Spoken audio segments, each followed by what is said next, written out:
And we're live. Welcome everybody to today's stream. This is Tactical Lich here, and today we'll be playing on the ladder using only featured units. Only the units that my users suggested back in one of the voting videos I made, which is quite a while ago. And today's units will be Crossgulls, Black Coach, and also Skeleton Archer Chariots. And while we were playing with we are playing with the ladder. We will also be talking about a bunch of Cathay review from yesterday, how the units might turn out, what my predictions of them will be, and just some general thoughts and ideas of the Cathay possible roster and playstyle and whatnot. I mean, C did put out a vague notice about everything on the FAQ, but right now there's still I would say there's still quite a bit of stuff remain unknown, let's put it that way. And one of the biggest mystery is what are the lore of magics. Now, to speak about lore of magics, we must talk about the okay, let's just pick vampire counts for Norskins. This is going to be a tough fight. But yeah, we must talk about how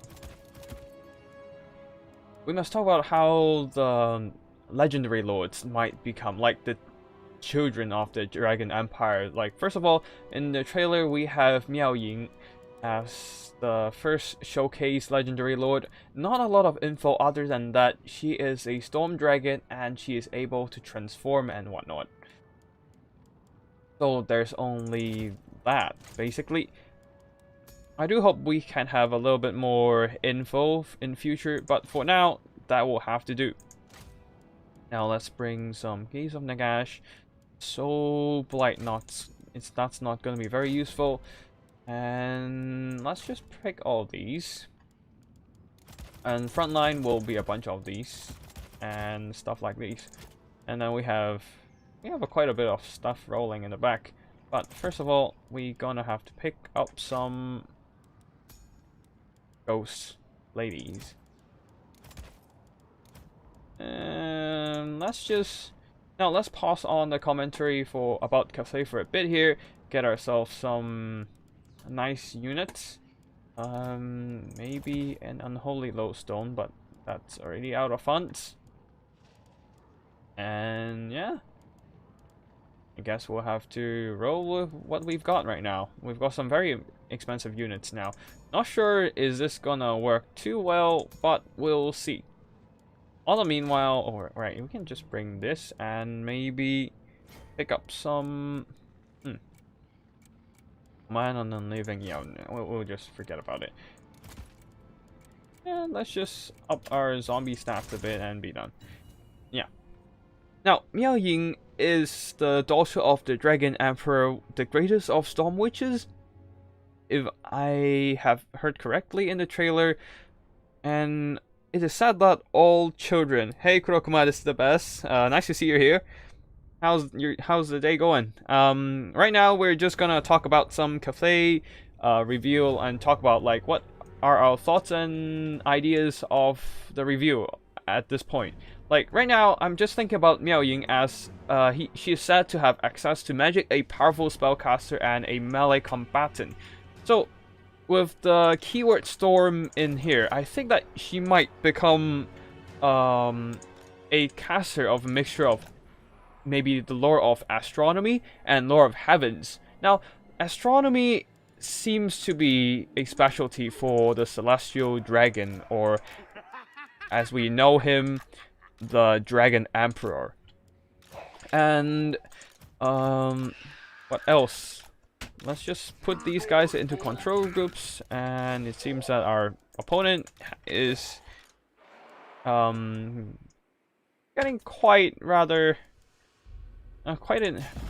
it's quite in a bit of a hurry. Now, okay, that's a lot of skirmishing forces here. Anyways, let's just push forward. Quite a few berserkers and mortar horse masters.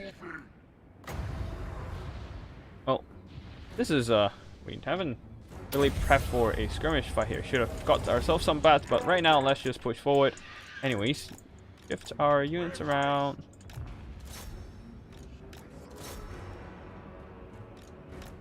And yeah, pull back our expensive units and just bring them over somewhere else, while our infantry can just push. Oh, nice, Kurokuma, just chilling. All right, just just make yourselves comfortable here and chill. Like, we're just gonna go for some random battles on yeah, on the ladder, and that's basically it. Hey, whoa, that's quite a bit of bring axes coming in. Thankfully, one thing Blood Knight does have is a little bit of missile resistance. Quite convenient for what they are gonna... Oh, let's just pull back a bit and arch our units forward a little bit. It seems... Let's just drag our opponent forward a bit while our units will be continuing their push forward. And let's just give ourselves a little bit of a heal right now, since we do not have anything. Now, run! Okay.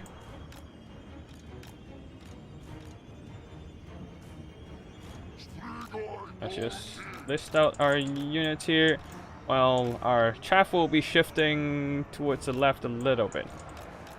And it seems that our opponent wants to engage in a fight. We will deny them that, while our cavalry will be shifting over here, dragging them away from the battlefield. They can shoot what they want. I mean, I'm just gonna charge with my units. They are catching a few units here and there, but it's a price that I can pay.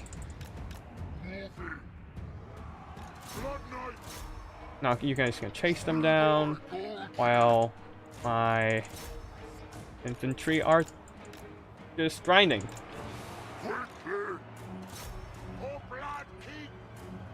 Now these knights are dying pretty hard. Now let's just get them over here to get some heals going. And a second charge again in there.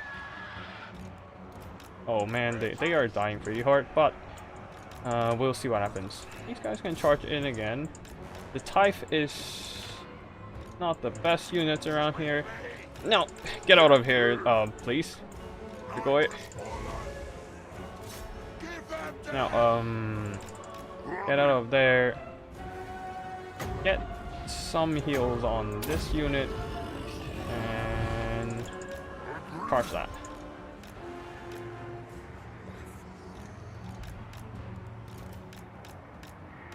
We need something to kill off everything here. Now, Opal Amulet, arm piercing damage, and we don't really need that Gold King off. Push Quran, but we can dump a command on the Unliving here. Just get our units out there for a bit and pile in with more units.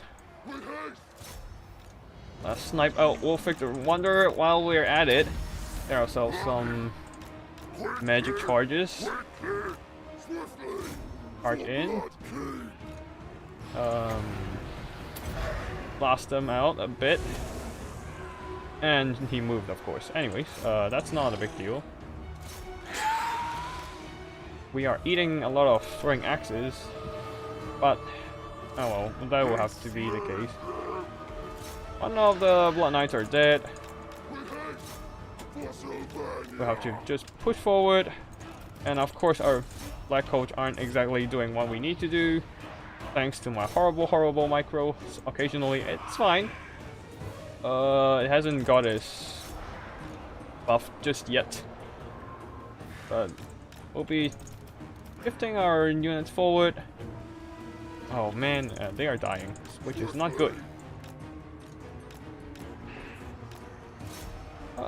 And our...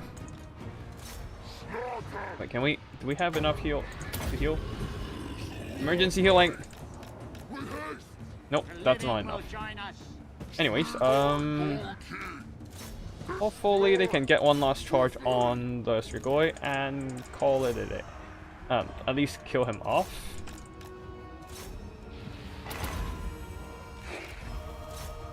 And Strigoi Ghoul King, even being surrounded, and is still quite a bit of an anti-large threat. And you guys can come back here. Now you can restore your health with that emergency regrowth kind of thing. Not exactly a regrowth, but you know, like it's pretty useful as just like a regrowth. Taking some damage, but it's fine. We have the corpse cards to mitigate that.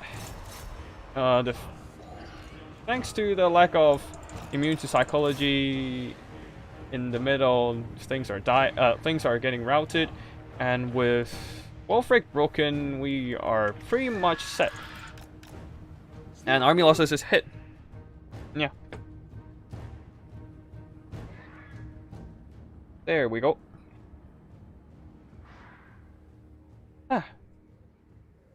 Okay, so now we just need to wait. What? Not ending? I thought all units are done. Weird. Is it a bug or something?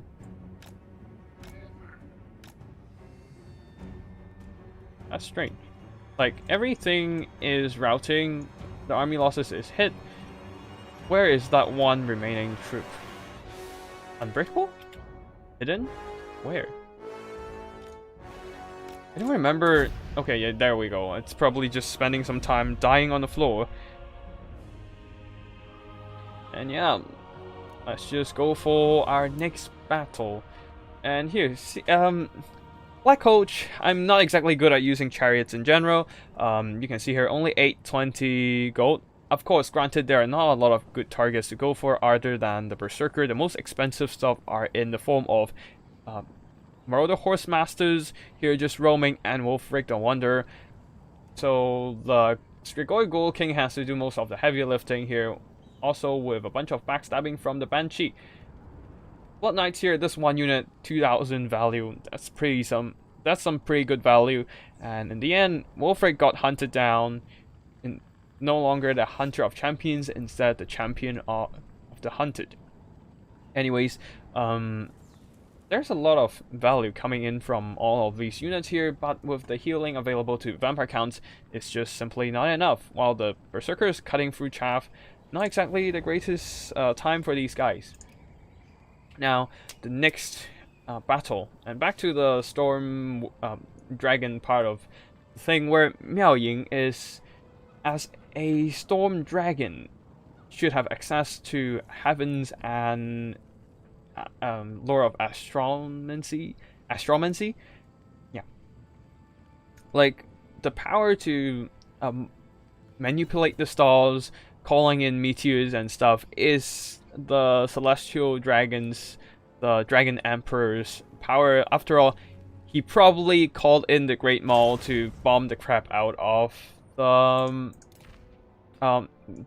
ogres. Yep. Creating the Great Maul and destroying the poor lives of... Alright, let's go for these full chariot. Oh wait, not skeleton chariot, but skeleton archer chariot. And front line of infantry. A bunch of Nehekaran horsemen to maybe countercharge them or whatnot.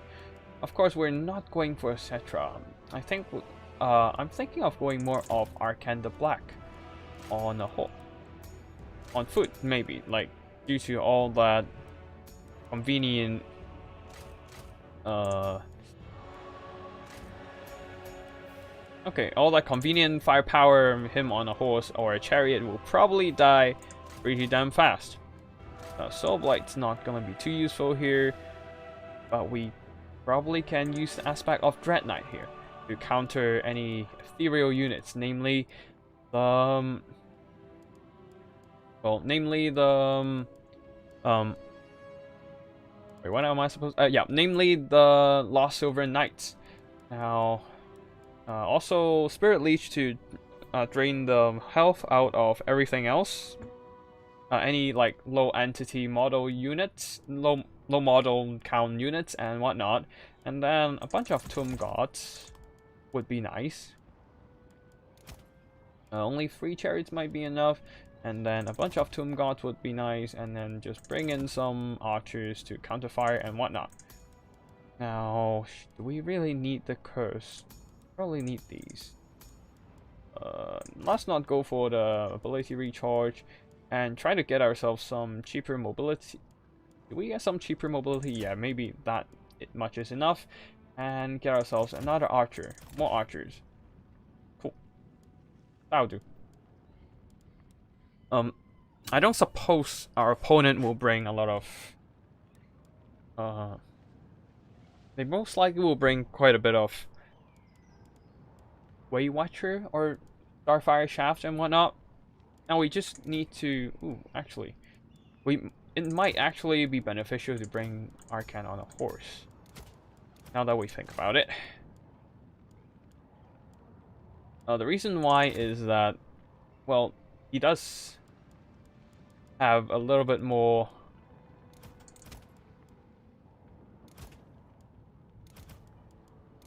Okay, he does have a little bit more...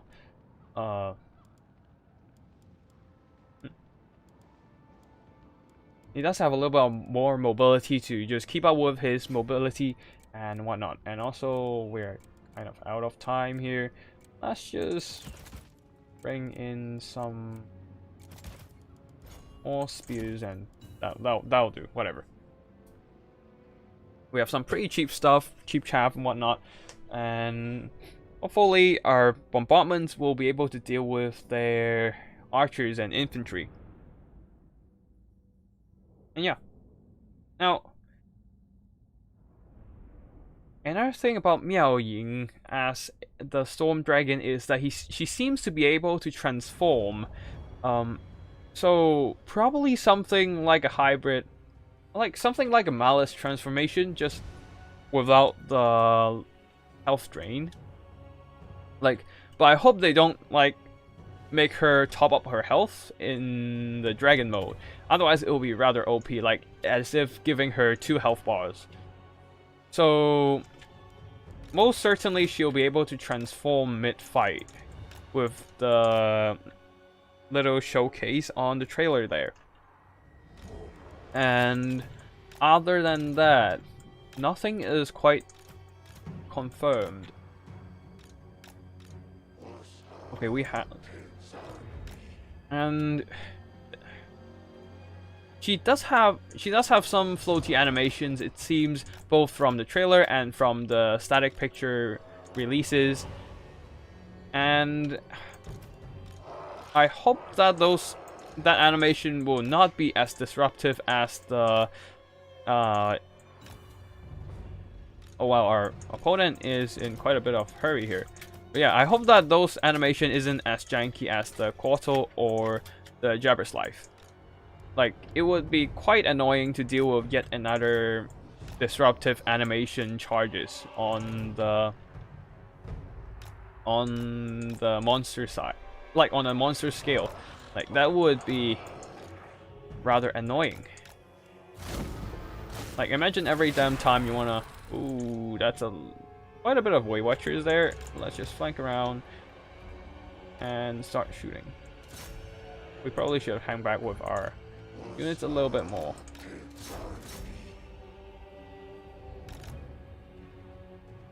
And we are having a little bit of lag here, which is unfortunate.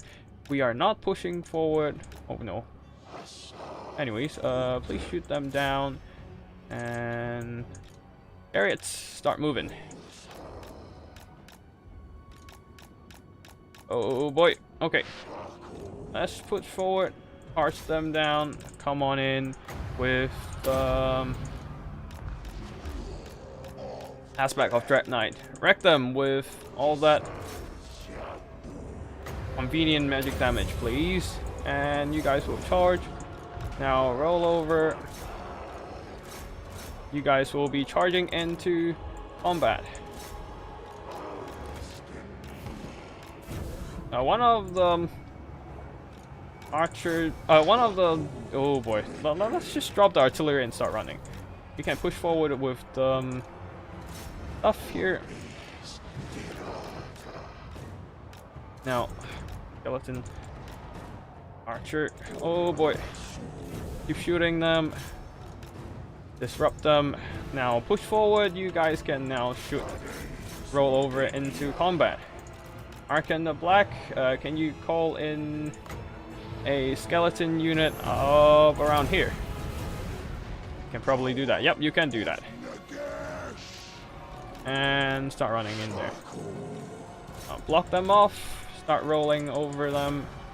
And we'll just need a summon right around... Arcan the Black, you should run. You know what, you should run. Start rolling them. Yep. We are cleaning them up okay. Now, just get our horsemen out of there. Yep, and start your spirit leeching on the Lost Silver Knights. We need that. Right here, right now. Get out of there. Start rolling through those Way Watchers. And we should be dealt with the... Lost Silver Knights, just like that. Now we just need to do some point blank fire on those 3 men. Now that's gonna be annoying. I don't think we need another aspect of the Dread Knight here. We should be fine handling the Lost Silver Knights. Okay, cool. And now flip over there and shoot down this unit. And since we have the mobility advantage, we can just, you know, flip over and start shooting with the skeleton chariots. Nice. You guys can just keep shooting at the ancient tree men. Doesn't matter at this point. Let the tomb gods handle the grinding. Oh wait, you can come back a bit. Now you can come back a bit and start draining on the ancient treemen. And we have quite a bit of mobility advantage here. Now start shooting, please. Arcan the Black, now get out of there, please. I would prefer you not to die in the middle of the combat like that. Ground them. Alright, finish off the last of the Silver Knights, please, with a little bit of number advantage there.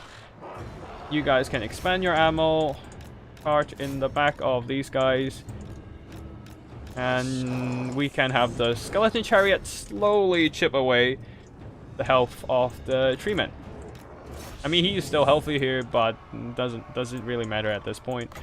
Get ourselves a little bit of extra health, while our tomb gods can easily handle, not easily handle, but definitely more reliably handle the treeman bands, those Shopti. We have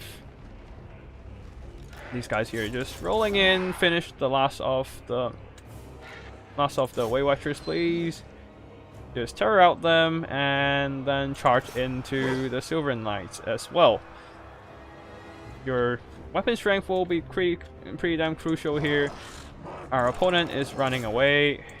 We don't really care as long as we grind down the treemen in the end. And there we go. Just chip damage from the chariots and slowly get it done. Okay.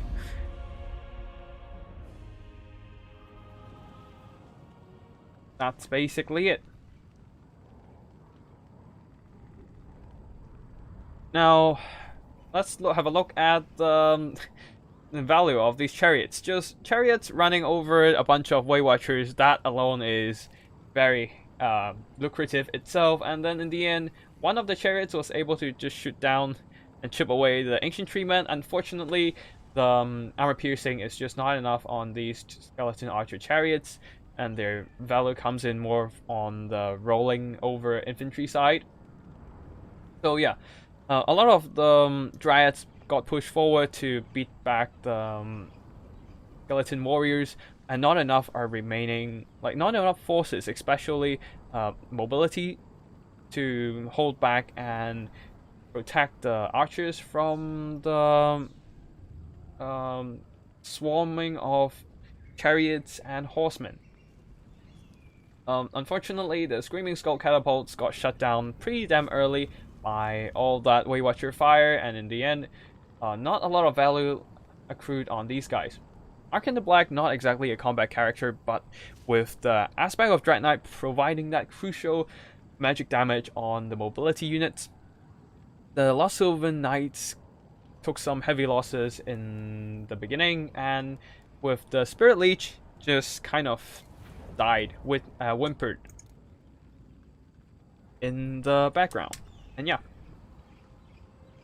Now let's go for the next fight, and in the meantime, let's think about like Miao Ying, the Storm Dragon. Now, they have the floaty animation, just probably like the Quartal maybe. And I'm thinking that maybe Quartal was an attempt to implement, test, and trial the floaty animations for the preparation for Miao Ying and other children of the Dragon Emperor.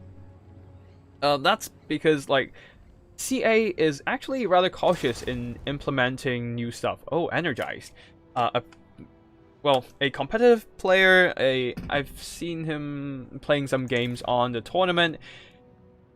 This is going to be a tricky fight. I'm not even sure whether I can win this, but let's see. Now, let's go for Lizardman, and we'll be bringing Croxigores as promised.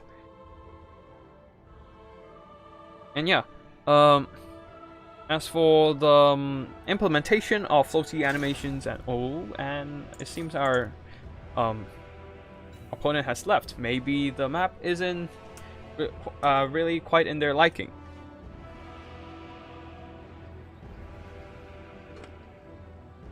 And yeah, now we have another opponent here. Let's go for Lizardman. The Dragon Isles this time we're at. Okay, and we'll be bringing... Let's bring a blob army this time. Yeah, let's bring a blob army, why not? And they...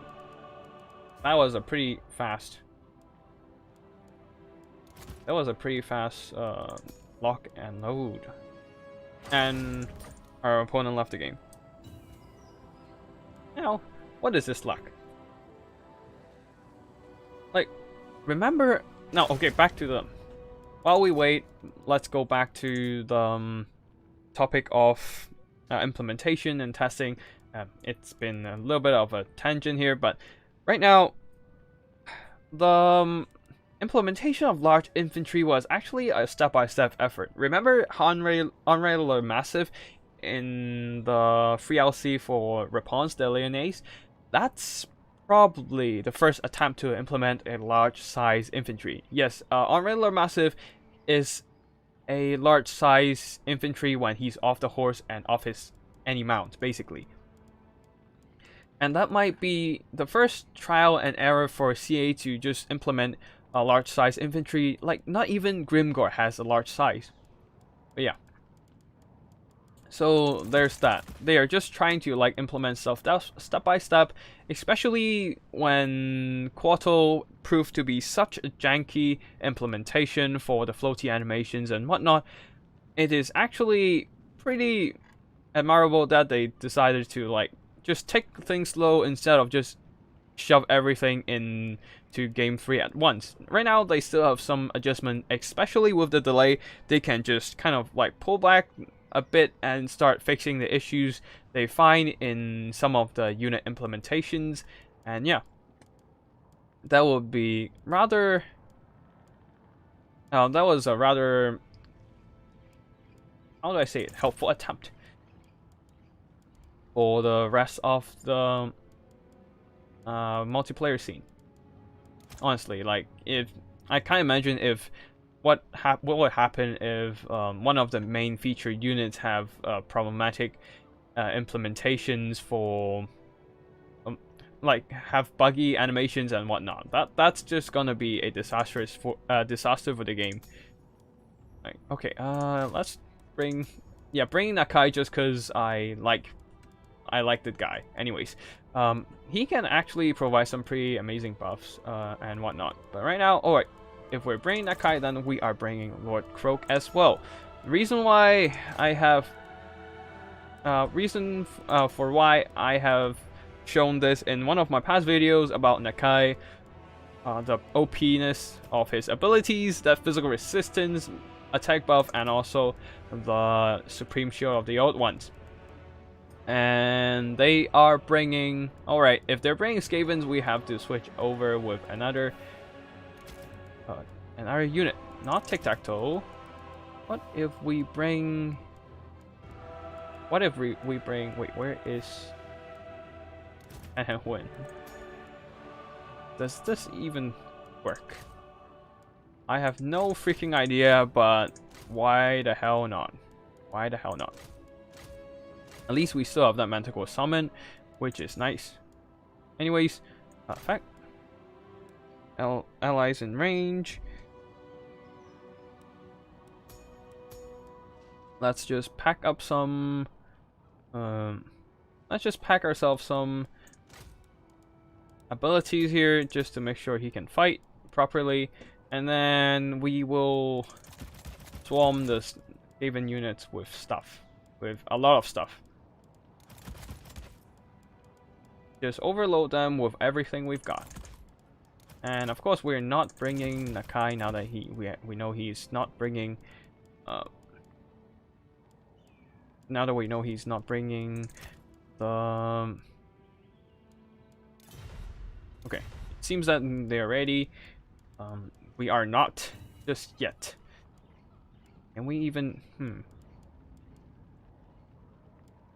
Should we just bring more mobility at this point? But like, mobility... I mean, we do have enough mobility at the back. We probably need a bit of staying power. In the form of... Wait, he actually can go on a Projectile? That's interesting. But nah, we will... Actually, Projectile might be good. Just so he can't get sniped by some... Nah, he will go on foot, so that we have some more funds for these guys. Yep, there we go. And let's just... do we have enough funds? Yep, we do have enough funds. And we just go for some upgrades. And we are kind of good. Let's go. Not sure how this is going to work. Never used Wind before, but we will see.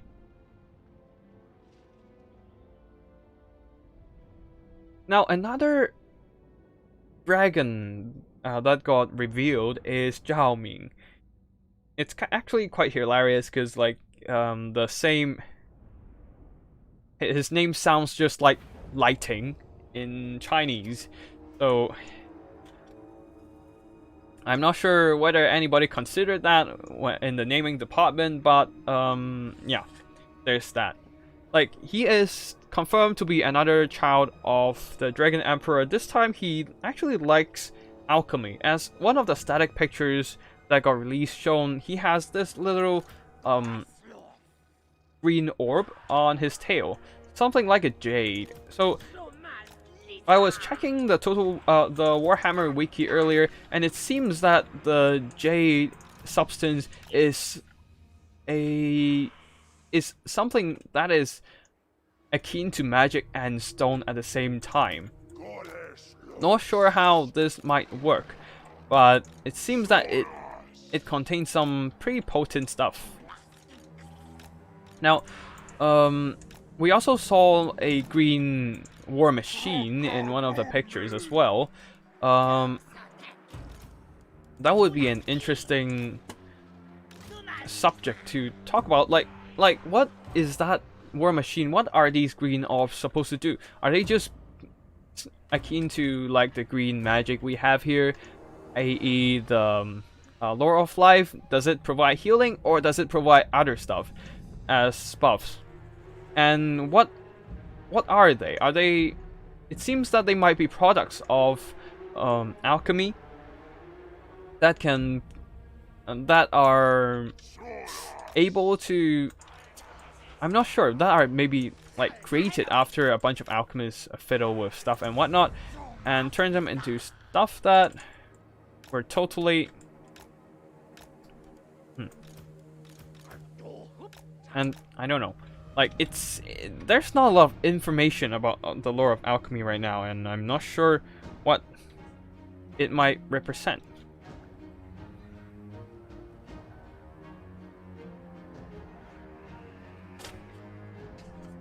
And now let's just get ourselves ready. Alright, cool. Let's say good luck, have fun to our opponent, and we will start the battle.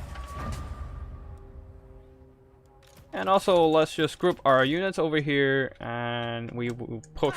Not like we have any options here other than pushing. Tahuan, you can stay back there. The stalkers can push forward a bit. These guys can just hang back here and chill. I'm not sure how to bring them into combat just yet, but they will be shooting at, well, in court. I will take that anytime, any day, any moment. Anyways, we will have our chameleon stalkers on the side here, just hiding. Tahuan, who is not on a Ripterdactyl, will be running towards. Oh, and of course they switch over to the Croxagores. Such is the life of being a scary monster. You will get shot pretty damn hard. Anyways, you guys can go and shoot that.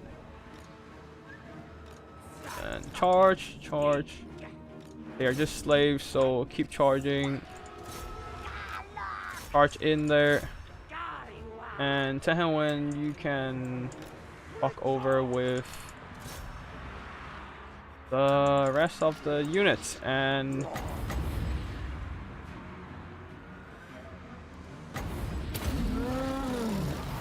stalkers, get back here. Run. Run. Start rushing. Ram in there. And you guys can go and disrupt these units. Now rush them, please. While you guys are busy, we can have these units rushing forward. And it's time for the Ripterdactyls to flood in. No, run.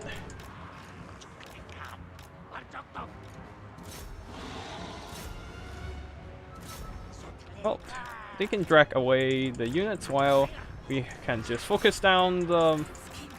Oop, and Tahuan is dead already. Great. Now let's keep flooding in, shut down their range core. We can probably deal with their infantry if we swarm them fast enough. And although it seems our opponent are a little bit slacking in terms of the micro for the... Alright, we're running. Rod of Corruption, that's not good. We will have the Saurus in there to fight them. Right now, let's just route everything off first, and then we can think about the rest of the stuff, the problems later. And a lot of our units are routing, which is not good. And Tahuan died pretty damn early. That was a mistake on my own part. So, and unfortunate as well. Let's see what we can salvage. At least, okay, yeah, the Croxagores are just not good for this matchup, honestly. Anyways, we are chasing off some of their units. Although they do have a lot of red ogres roaming around and just swarming whatever remains of our units.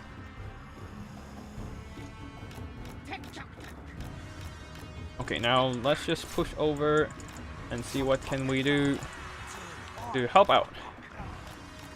I mean, I'm not sure how are we supposed to deal with the goddamn abomination, but we'll see. First of all, we need to just, you know, flank, like, clean up the remaining of their annoying monsters and whatnot.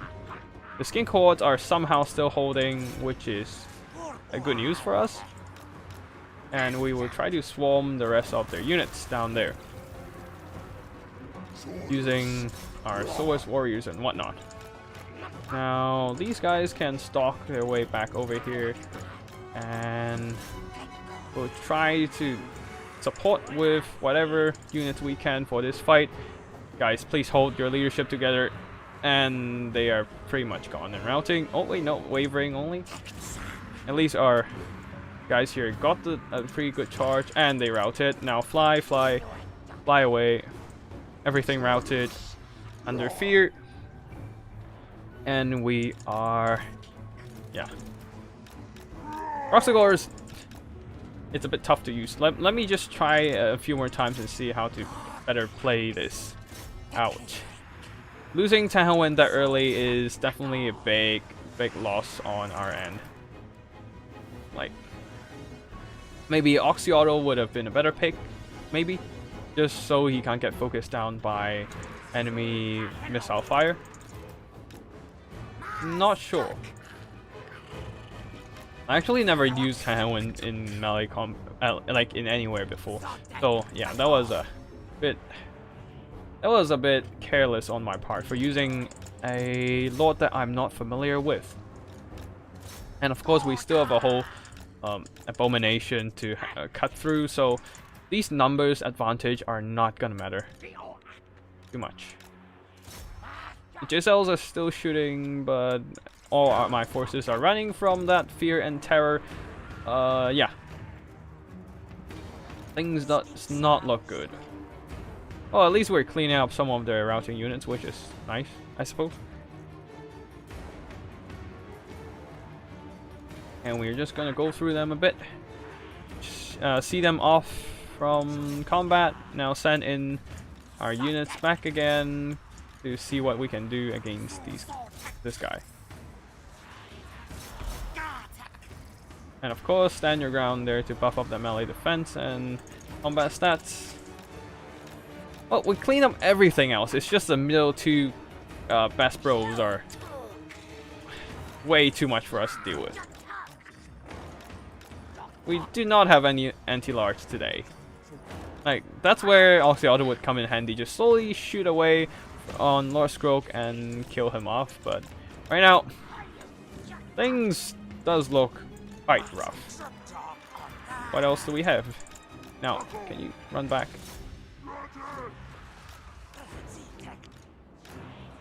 Now, let's just see if we can snipe out Lord Scroak and get a kind of mental victory. Like, it's not like we can kill off the abomination. Yeah, this is some scary stuff. Anyways, we dive in, we try our best to, and there's, of course, they're gonna get a plague spell in there. Knock him over at least? Nope, that's not gonna happen. And the plague is in there, killing off the remaining blobbed infantry, filling out our forces, and that's gonna be it. Anyways, GG to my opponent. We will move on to the next game and try to field Roxagors in another scenario. And yeah, pretty embarrassing overall, but we'll just keep playing and maybe try to get better next time.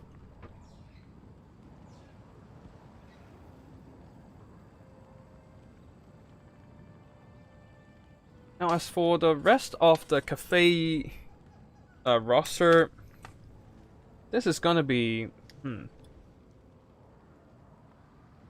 the FAQ actually listed quite detailedly what the Cathay's playstyle would be. There's a, it's probably gonna come in, as for the infantry at least, will become in 2 tiers of units. The first tier is more of like a conscript tier, and then we have the elites, the war machines and whatnot. Okay, let's just go and pick ourselves a different roster this time. Let's go back to Vampire Count. And yeah, like it's probably gonna be a bit like the Chinese historical setting where you have like a local defensive forces which are kind of, honestly, kind of crap. Like, they are gonna be conscripted from the local farmers, the peasants, and whatnot, and providing a half professional, semi-professional defensive forces. So like their quality are not going to be anything high, but they will be cheap. Like in the Chinese history, it's often that alright, seems that our opponent is ready, but we are not just yet. Yeah, it's in the Chinese historical in the Chinese historical setting, the okay, anyways, let us just focus on picking units just now, and then we'll figure everything else later. Well, Black Knights, Blood Knights, Corpse Cards with Balefire. Let's see if they might bring a box. Like, we're just banking on that fact. And we'll bring also a Vampire Lore of Shadows, and well, maybe this combo would be fine. And we bring even more Grave Gods with great weapons. And that should be it. Yeah, so something like that. Yeah, that should be it. Or we can even, you know, get a corpse card with Balefire, and also Master of the Dead coming in with no spells, and just also Forbidden Rod for him to strike it. Okay, wait, we can't. Off. Is it a bug? Okay, cool. We got this now, and we just get another corpse card with Balefire, and we're good. I just hope, oh man, they might just bring a bunch of skirmishing firepower in. Yeah, let's see. You know what? We have zombies to catch them, and like we have zombies to buffer and whatnot, and hopefully we will be able to deal with it. Can we skim out anything else? We probably cannot. And we shall bring a Mystifying Miasma for slowing. And that should be it. That should be it. And well, maybe just bring another the Tithe, just for a little bit more extra hit points. And yeah, let's... Oh, it seems like he wants to make a friend here.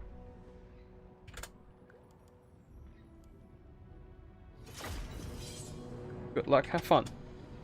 Oh wait, we are not using Black Coach. Wait.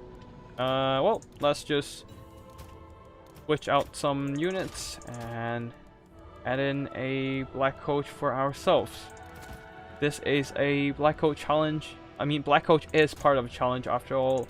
And 3 Grave Gods, Black Coach, and yeah, there we go. And let's see what happens.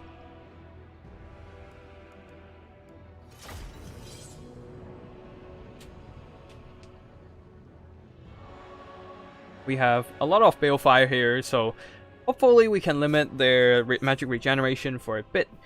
Like, and yeah. Now back to the Cathay units discussion.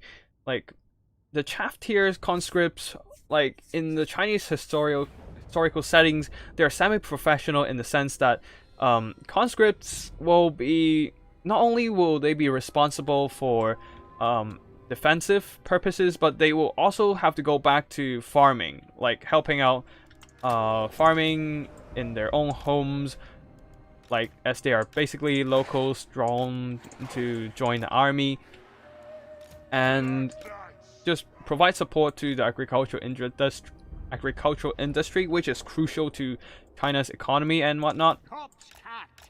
Now, it's a little bit different from the West, as like the West, I think soldiers often, at least the proper soldiers, are professional, and they would just always stick to the armies and whatnot. But yeah, in China, like, no, you're not gonna abandon your family. At least not for the conscripts. You're gonna have to stick around and help out with farming work. And hence why there's a lot of times the Chinese can afford a huge army, because like they're not exactly army, but they're also like farmers.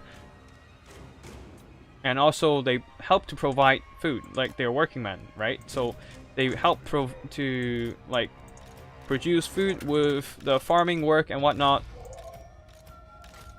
And yeah, let's just start. Good luck, have fun.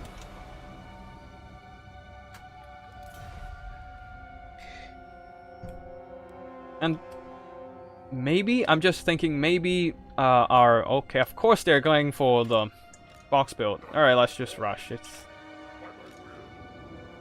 I just hope that our forces can survive till then. Anyways, these guys will be rushing there. They will be slightly faster, but hopefully we will have our cavalry guarding over here and not let them die or anything. What do we have here? Marathi here. And of course the double dragon. This is literally the same thing as, oh boy, and he's already dying. That's quite hefty in terms of damage, holy crap. Well, thankfully it's not a big deal here. We don't actually need that magic damage this time, unlike where we do at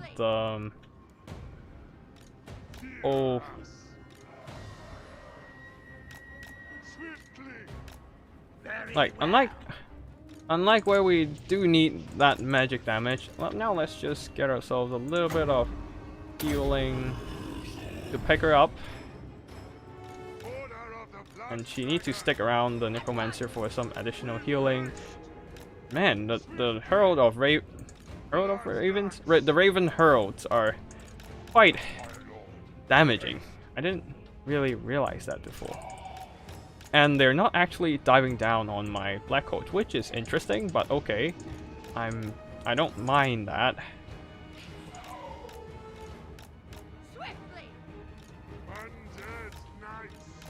Oh, let's try and juke a bit. Although we did spend consume like half their ammo, which is not a bad trade. Like, they could have done much worse in trying to snipe out my Vampire Lord. That would have been disastrous. But it's fine. We will handle that. See her help stabilize. I mean, leadership stabilize.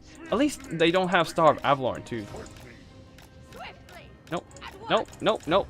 Anyways, you rush that. Hopefully our opponent don't have any hidden units anywhere. Anyways, we will try to cut through that with utmost efficiency as we just push forward with our infantry to flank around and whatnot. Flanking. And they're still not diving on the Black Coach for reasons unknown, but whatever, I'll take that. Anyways, just keep pushing. They do not have any... Oh. And she's dead. Alright, cool. She's dead. Never mind. There's no saving of her. She dead. But it's fine. We will deal with that. We don't really need that damage. Anyways, just rush in. Arch back out, please, Black Coach. And here goes nothing. We will be rushing in with everything we've got to punch through their little box. And there we go. Give ourselves a little bit of attack buff right then and there. Also, Corpse Guards, rush in there please to provide a little bit of support. Arch them down with the Blood Knights. We need to win this fight, we need to force them onto the ground. The Black Coach can As much as I hate to say that, since I'm on the Black Coat challenge, as of right now, the Black Coach can die. Okay, we drive back into this place. My opponent can't actually afford landing anything here, as they will be bogged down in combat and die. Now, dodge that, please. Oh wait, I don't know. Maybe not. Anyways. Now, drag these guys out. The Black Gods are dead. And we will flank these Black Gods instead. Now, kill off all their infantry and they shall not have any forces. Well, at least we can still strike our Forbidden Rod here, which is just fine. Works out just well. The Black Coach is dead, but at what cost? They have no ammo on their Raven Heralds. Their murderous prowess are basically gone. And the infantry are almost dead. Okay, Power of Darkness is on, but doesn't really matter at this point. We just need to cut through this little pocket of unit. They're just basically feeding units into this massive blob, which doesn't matter. Pop ourselves a little bit of a resist. I'm back in here. And everything, please give yourself... Oh, got knocked over, which is annoying. Anyways, yeah, let's just get yourself some attack buffs. This guy honestly don't care about these kind of melee fights. We just surround that elite box and keep punching it. Punching whatever unit's in there. Now, second unit of Blood Knights rocking in just fine. Moving in with our units here, slowly pick them apart, and we'll be just fine. And make sure the dragons don't go back up in the skies. Just gotta make sure about that part. The more damage one will be going back, and I'm sure Marathi is still having trouble getting that magic for Soul Stealer. I mean, this is like what, the second Soul Stealer of the game?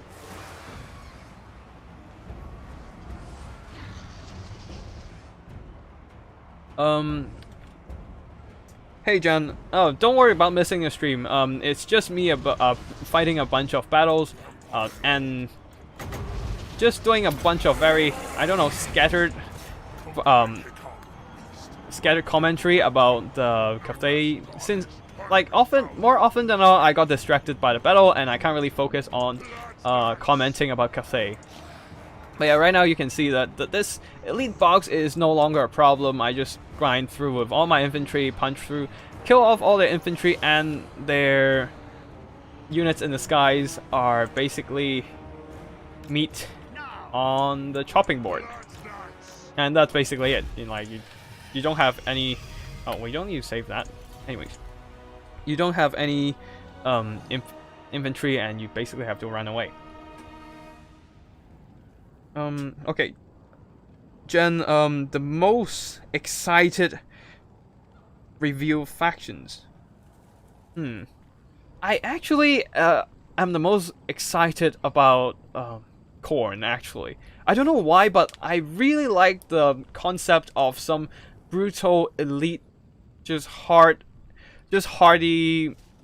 melee warriors. Like, actually one of my favorite units in this game are Sword Masters of Hoeth, as one of the most fabulous infantry, like fabulous looking splendor. Like, the splendor on their armor is just amazing.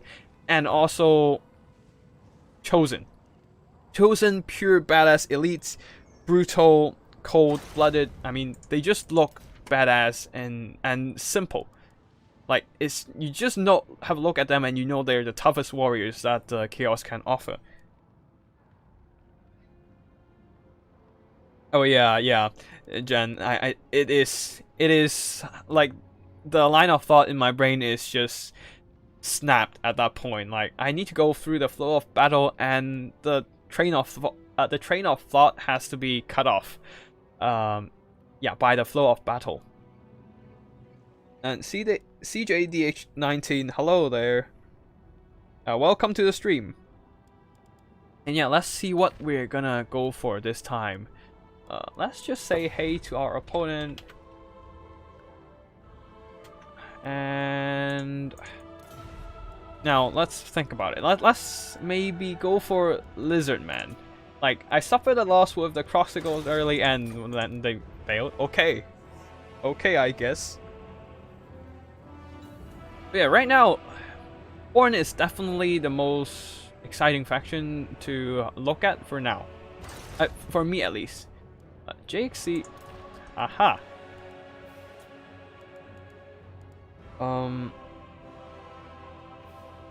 But I am curious about the faction of Nurgle, since they do have some pretty damn tough warriors to offer. They're Chaos Warriors, just heavy armor but also rotten armor.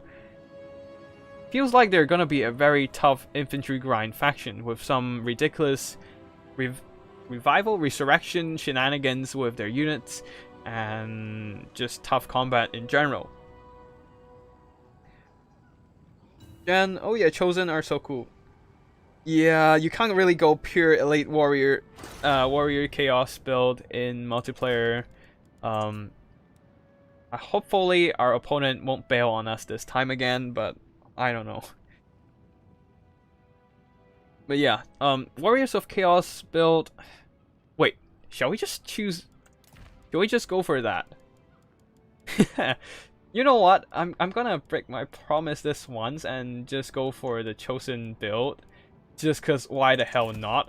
I mean, at least elite build. Just cause why the hell not? Now, what can the greenskins bring? A lot of infantry, skirmishing firepower.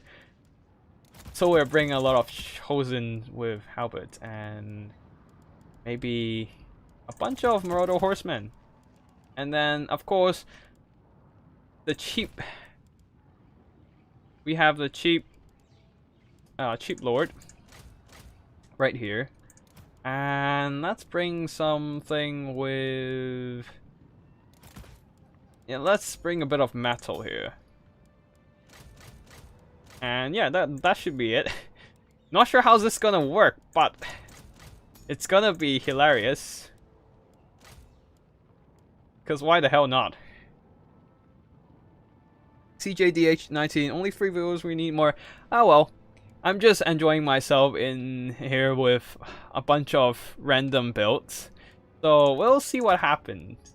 But don't worry about it. Let's just have some fun and enjoy the show. Or my pain and suffering, depending on what I'm bringing to the field. Now, they might bring some melee units. Oh well. Let's just get ourselves some chaff and that should be it. But yeah. Hopefully you all will enjoy this show. This is a pretty ridiculous scenario I put myself into, but with a bunch of Chosen, I'm not sure how this is gonna end. I just hope we have enough bodies to absorb the firepower from this greenskin skirmishing. Fast aggressive faction corn would be pretty fun. Actually, I think the most fast aggressive faction among the 4 Chaos Gods is actually Slaanesh. Like, their warriors are light and aggressive, but glass cannon. I think you might like them, Jan. Not sure about... I'm not exactly a tabletop player, so I don't know how they perform over there. But overall, like, it seems like if you want fast and aggressive, you would go for those guys. And yeah.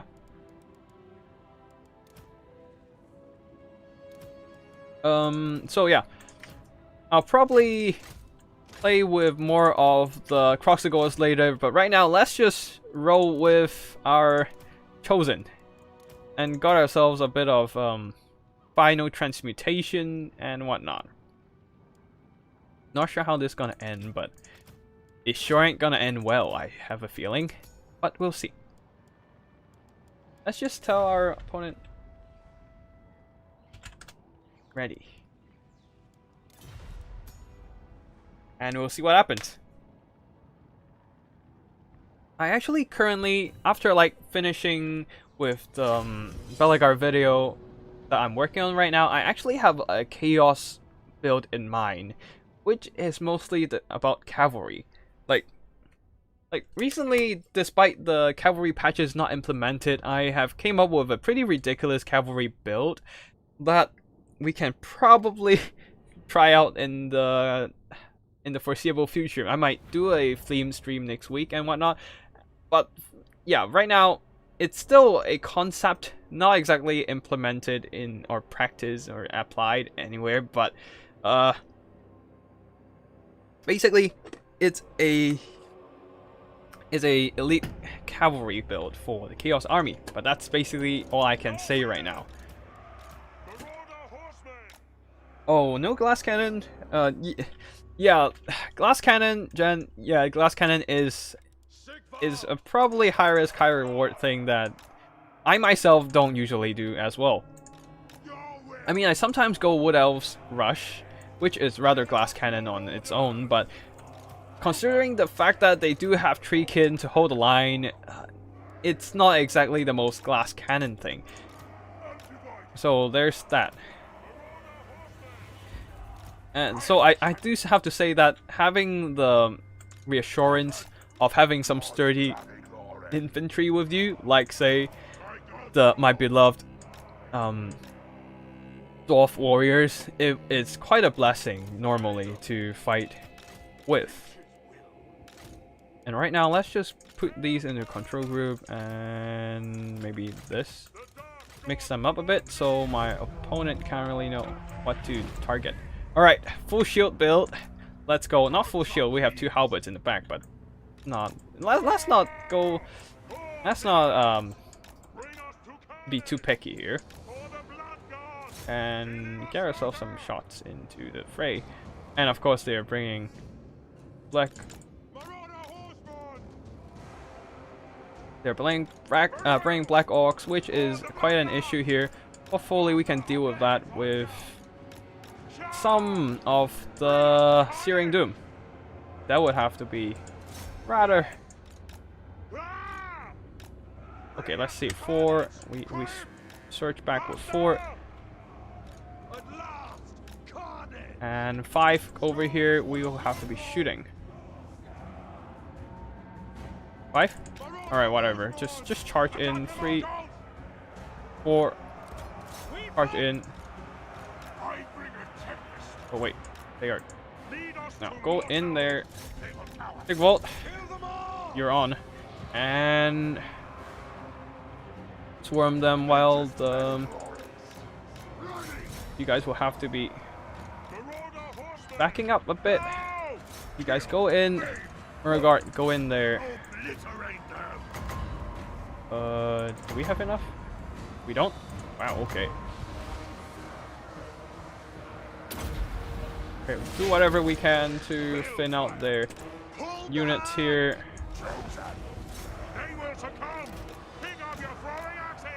Let's just do a little bit of draining with these guys and get ourselves a bit of melee defense. Now that should be fine for now. Our units are fleeing, which is not good, and of course Y is on. Our other unit of Chosen is in. Good news is we are beating back some of their infantry. Let's just keep shooting at the Grom the Punch. Just chuck in whatever we can to maybe thin him out. Thin out his health at least. Let's just rush that one. Chosen, not the best trade against Black Orcs, but this will have to do. Sigvald, you will have to keep punching them. And where the hell did these goblins come from? Anyways, they will be. Run! That brain burst die is not fun at all. Anyways, Marauder, you can go back in there, and you guys can stop shooting there. Anyways, get ourselves some Searing Doom in the fray, and they ran off. Great. We have quite some elite infantry in the area here.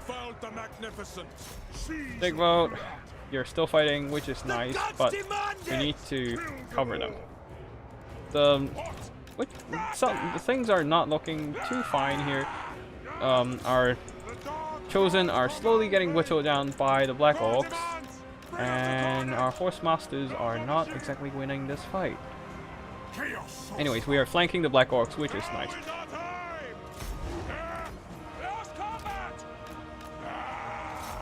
And then these chosen are getting smacked apart. Not good. And let's just bring ourselves a little bit of Searing Doom in the fray. It's gonna be a bit of a friendly fire, but we need whatever damage we can do. Anyways, let's just finish off these. Alright, let's just finish off these things, and can we... Is it time for another Forbidden Rod again? Nope, not just yet. Now, can we finish off Grom the Punch? That's a huge question. Now, let's just go in for a little bit of combat against Grom the Punch, get ourselves some melee defense. Now, rush.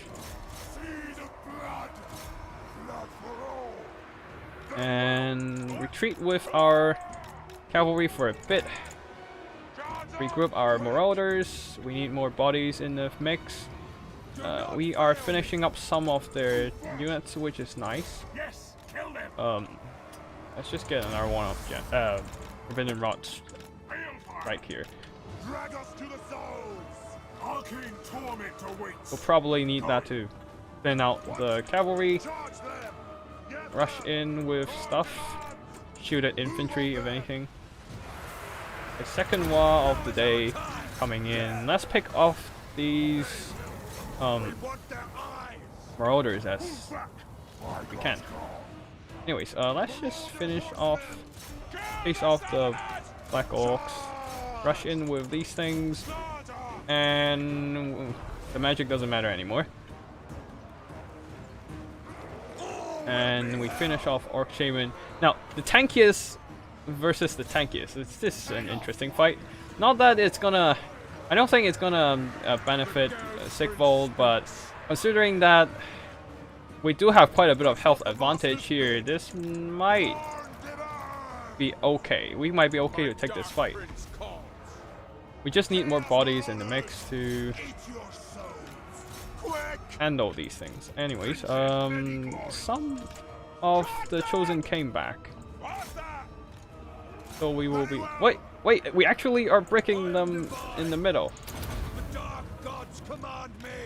Give us carnage. We fight. Now keep shooting them. The scroll of shooting is on, but we need to whittle him down however we can. This is just a tanky versus tanky at this point. Go in with some... well, we are lagging. Kill them. Oh, thanks, Jen.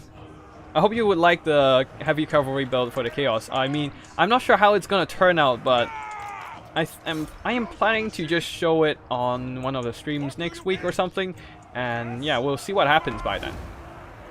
But as for now, let us just deal with this combat for now.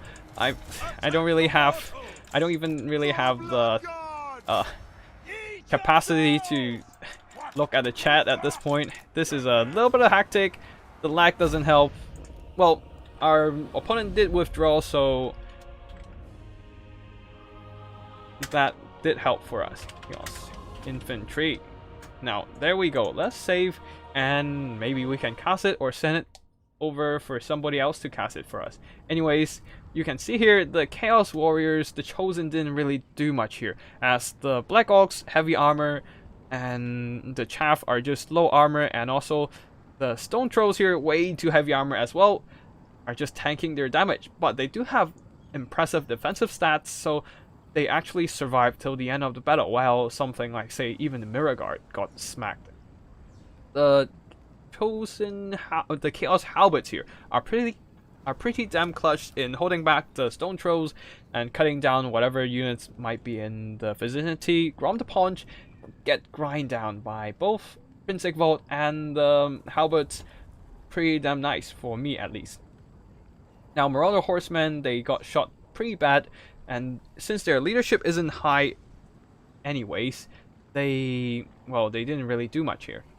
Marauder horse masters, this one barely recovered their value. This one did not, only less than half actually.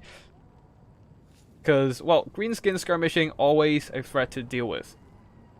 And yet, Black Orcs, pretty damn good as far as heavy infantry goes. It's just that Chosen are a little bit too tough, especially with the stand or die popped on top of them. They have ridiculous defensive stats. Yeah, now let's move forward to the next combat. Now let's go back to maybe Croxagores this time. Yeah, since I went on a tangent over there with the Chosens, yeah. Gonna hydrate a little bit for a little bit more talking. I think I will be streaming for another around 40 minutes, as I do have work tomorrow, and it's already past 12, and yeah, I should prepare myself for bed at some point. But right now, let's just keep going, enjoy the game. Okay, now let's think about the combination. We will be fielding Croxagores. Hey, let's just say hi to our opponent. Oh crap, I forgot about typing GG again. My air ticket is a bit lacking still. Anyways, let's just go back to the combat here. We will be fielding. What will we be fielding? A bunch of skin cohorts. We need that wide formation to go through their army, and well, maybe some Saurus warriors with shields as well. Now, what shall we do if they bring like large units? That's an annoying question. We don't have any healing. Do we bring Tenhenhoen again? Tenhenhoen? Oh man. Pardon my Lustrian. Saurian? Not sure about how do you call the language of the lizard men, but yeah. Not sure about what to bring for infantry. I mean, Gorok would be. Yeah, we haven't bring Gorok in. I haven't used Gorok in a while. Might as well. Yeah, we'll just do that. It seems like he's gonna have some impressive melee stats. Now for a little bit of melee support. We have these. Yeah, that should be fine. We need some magic damage, and that will be the Flock of Doom. And Portal might be a good pick to counter the artillery, just to protect the Croxagores in there. And also, Portal, as janky as the animation goes, they are pretty damn good in disrupting enemy formations. So there's that for that. Do we bring a Sacred Hoxagore even? Nah, let's not do that.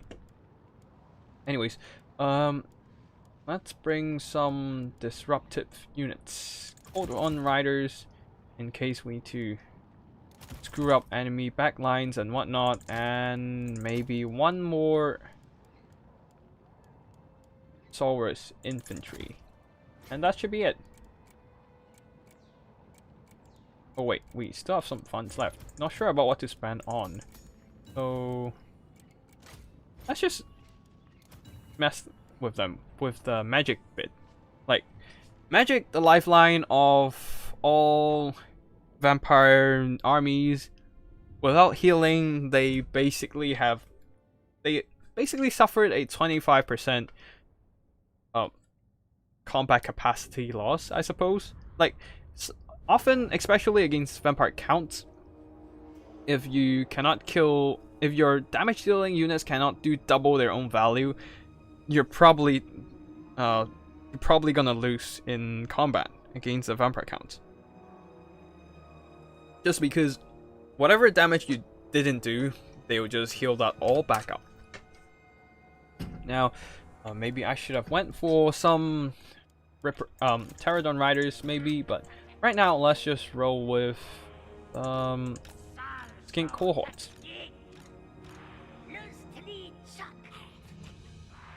Oops. We are going wide. And we have to be fast and aggressive in this build.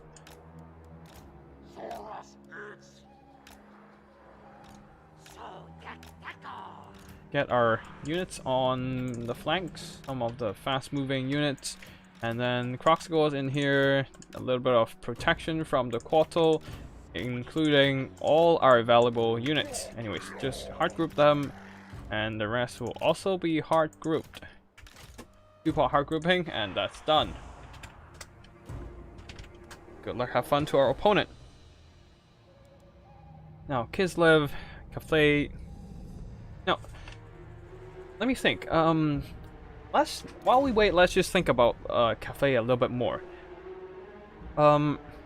It's probably gonna be 2 tiers of units: the chaff tier and the elites. The chaff tier would be just conscripts to fulfill like basic defensive roles, like say spears, basic swords, maybe some bowmen. Not sure. And they said there will be some cavalry. Like, if necessary, there will be conscript on cavalry and stuff. And yeah, as for the elites, will be more specialized roles instead of like all the hybrids from Kislev. And always felt like Vampire Coast doesn't need healing as much. Yes, they don't probably need as much, but for the key units, they probably still need some regeneration and stuff. And of course, they are going for a corner camp. Of course. Alright, guess we have to roll a bit. And dogs in the back, a bunch of guns in the middle. Let's see what we can do. I just hope that the Quattle can survive before it got bombed the crap out of them by the firepower. You know what? Let's just move over here. Oh no. The terrain is screwing this up. Not good. And even like bunch up all the stuff in the corner, that means just trying to prevent me real hard to reach their front line with all these terrain. Not fun, but it is quick battle, it does happen, so you kind of have to deal with that. Oh wait, no, why are you doing this? One, just go here in a group.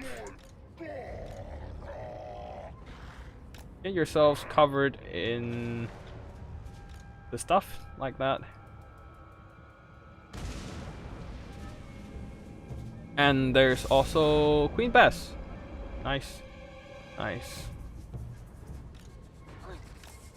And all that stuff to push. Alright, let's just push forward. Let's see what we can do about it. Lure them back a bit. Our skin cohorts are basically gone. We will have to rush forward.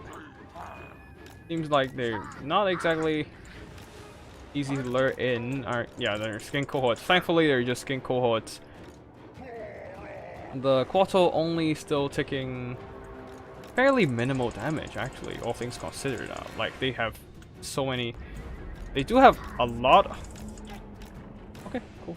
If they want to take the engagement, I will give them the engagement. Let's just bring them back a bit. Parse downhill into the docks with Ink Saturate on top. If they run away, we will get some pursuing damage. Oh wait, we need it. Oh no! So that's what they're trying to do. Lure in my units and using Queen Bass to reach them. Anyways, we'll just push forward. We'll just continue to push. Doesn't matter at this point. They're still trying to swarm that. Okay, we'll take the fight. Just keep pushing. Scurvy docks getting corrupted. We do have a Thunderbolt available there. Let's see. Let's see if that hurts. Anyways, let's just rush and see what happens there. We need to go. That's a lot of firepower coming in, not killing that just yet. And just bomb that one. Nope. Guess that's not happening.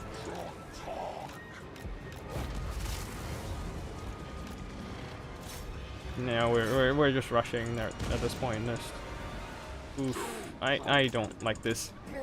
This is hard. Anyways, let's just get ourselves a little bit of a flock of doom to catch everything in here and see if we can do anything about it.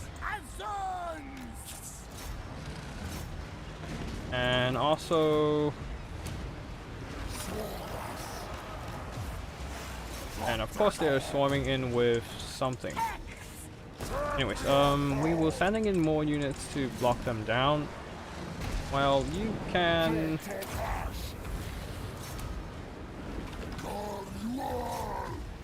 Alright, what else do we have here? Let's have some units flanking around. The dogs are not exactly doing what the dogs should do, so that is nice.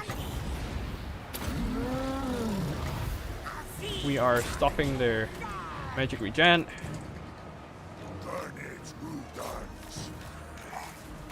Flank around. This is tough.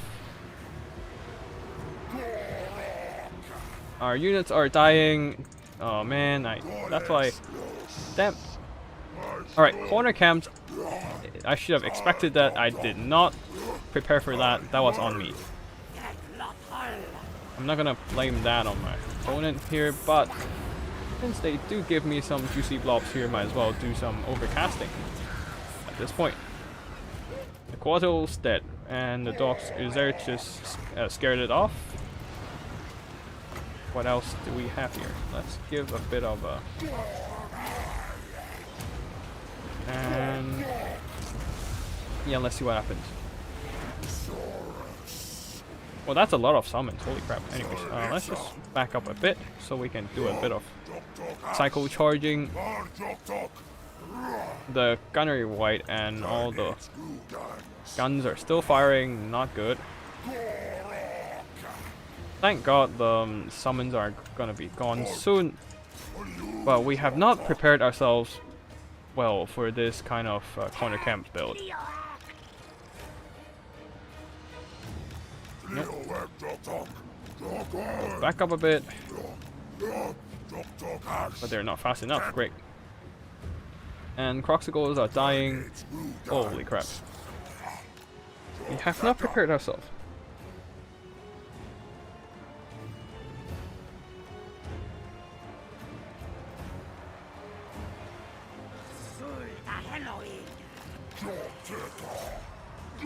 Yeah, they really use the terrain well here. Like, through these gaps, I can't really push properly, and my army was in quite a bit of a disarray in the end.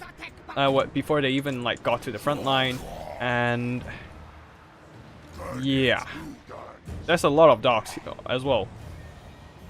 Just basically shot my stuff to pieces, and as you can see here, Vampire Coast against Lizardmen always have a tough time due to all that cheap armor piercing anti-large fire that the coasts have access to. And then we have Gorok here just trying to tank it out. Not gonna happen honestly, but he will do his best. Not sure what he's gonna do, but he's definitely doing his best. Source Warrior, Fog of the Damned. Jan, they showed some elite-looking cavalry on the banner of the blog post, but hard to say at the moment. They haven't mentioned Cathay elite cavalry in the blog post. Yeah, they didn't. They only talk about that populous Cathay army might only have the conscript tier people arise and maybe take up arms mounted on horses if necessary. But that's basically it. They didn't really talk about, like, say, hey, there might be elite cavalry, and especially that they did not showcase any. Like, they do have some flying cavalry on the mythical beast cheating showcased, but that's basically it. Other than that, not much. Oh wait, what? They don't have anything. Okay. This is gonna be like Gorok soloing, like Gorok attempting to solo like half an army of dogs at this point. Like, they have a lot of chaff halberds and Silostra, but this is gonna take some time to kill off Gorok in melee combat. Interesting. Oh wait, no, the Gunnery White is still here. Okay, that's an issue. Now, can we just push over and give him a bit of a business?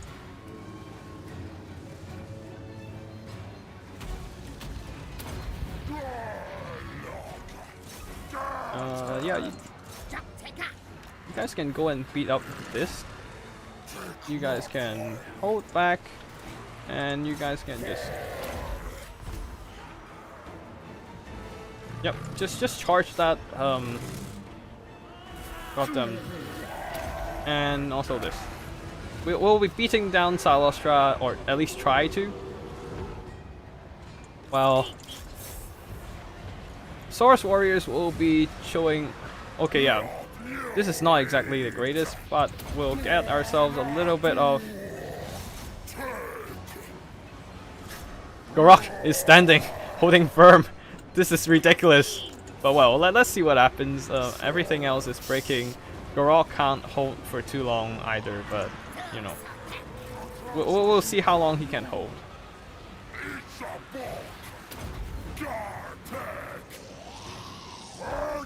It's a shame that we lost our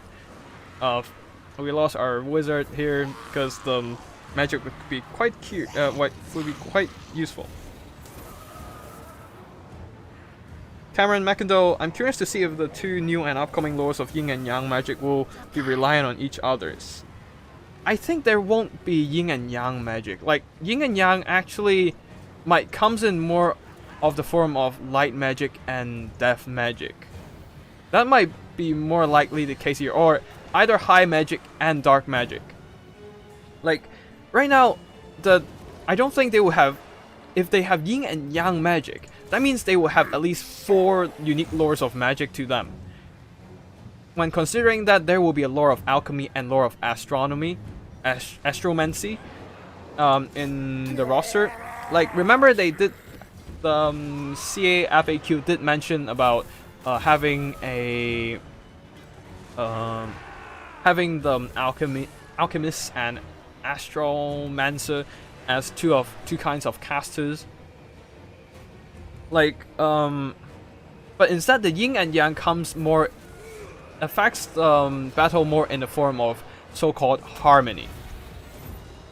The harmony bit, I think, is more important. Like, how are they gonna control or affect the battle with this so-called concept of harmony? Like, it's even capitalized with an H with the harmony, so it's definitely something to be considered for now, as one of the abilities that might affect the future, like the Cathay combat, the playstyle as well. Just like that of the martial prowess and murderous prowess, and maybe Wa. Like, that might be something to consider in combat. But the Yin and Yang magic, I'm really not sure about like how that's gonna play out. Like, considering that Kislev only have one unique lore of magic, that is the lore of ice, I think, or lore of storm. Lore of tempest.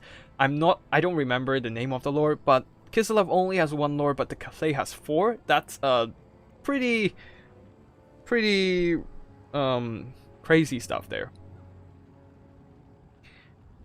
Like, Yin and Yang might just appear to affect the combat in a different way. Or maybe I'm just wrong. Like, there's also a chance that I am wrong. I might just have to check out the CA FAQ for that. Anyways, let us go for another combat. I think I still have time for 2 more fights to go. And then I shall end the stream. But yeah, let's see. How does the Cathay play? Yeah. Oh, they're power boosted.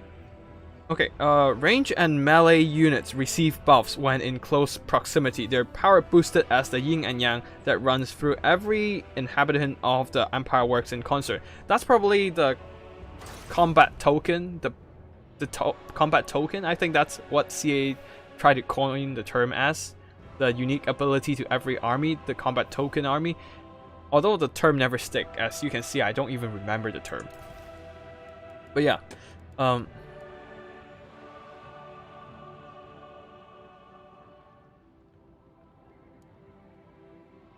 yeah, the Cathay's passive is about balancing, yes, and it's more about like having the whole army fighting in concert, in harmony, and that's probably why they highlight the harmony with an capital H.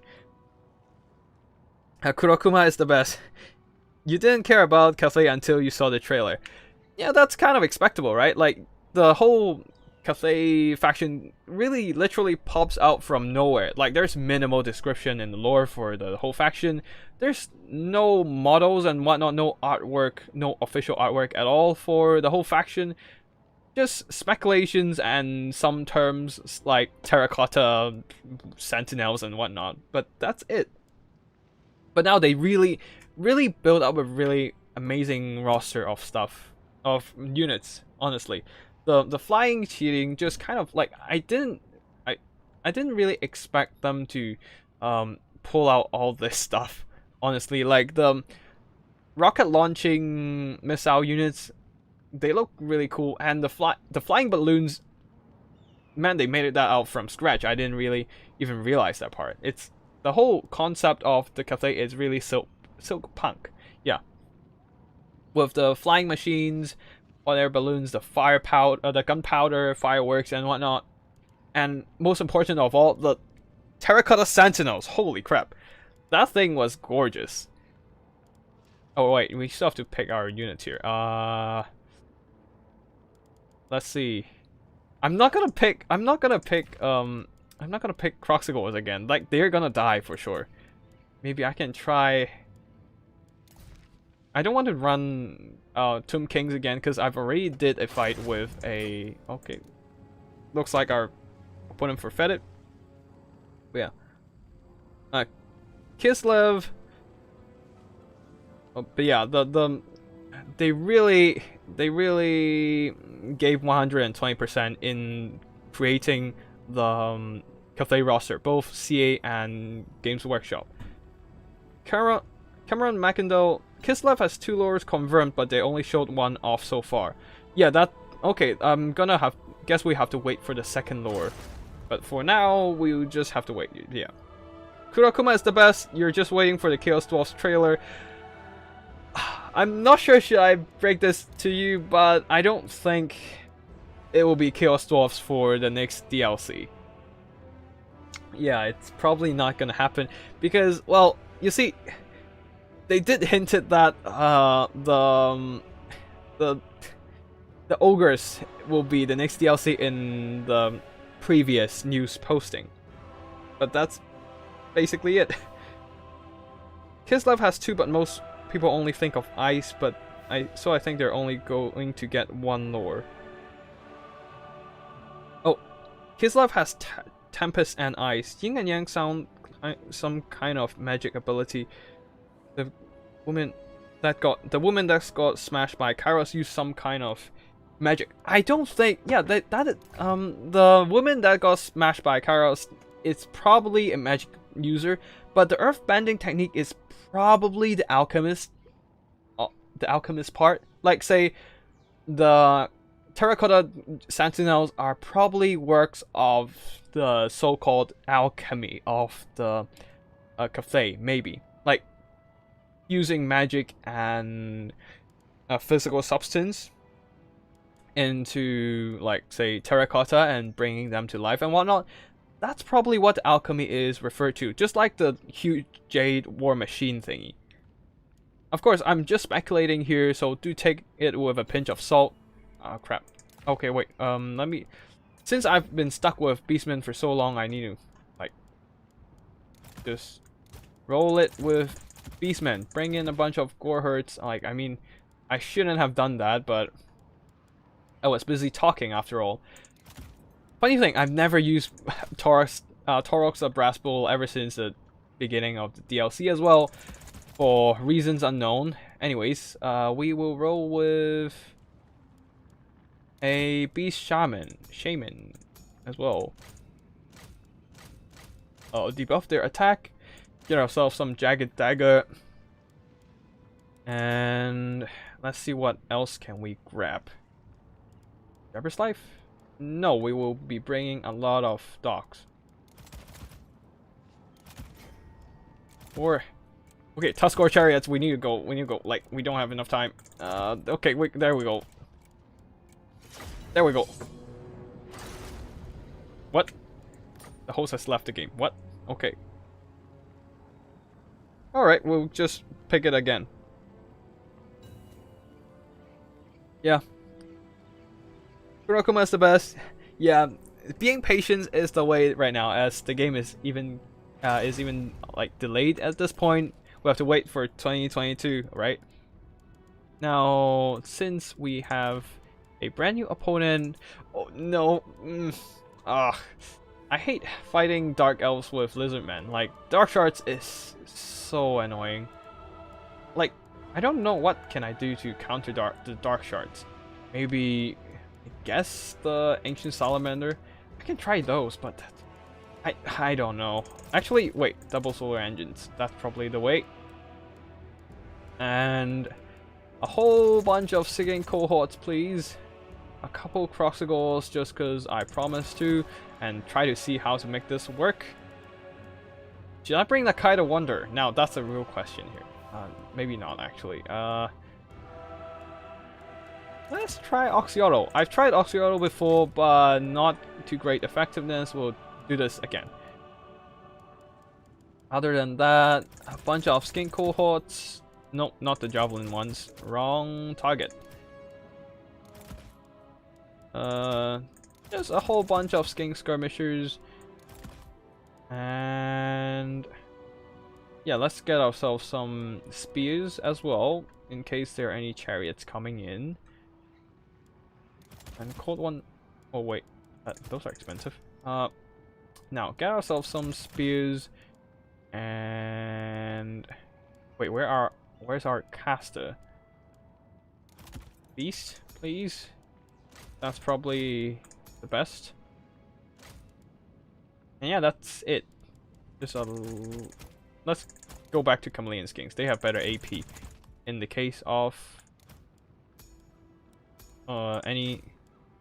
Now we don't have enough gold for that crap. We do that, and we do that.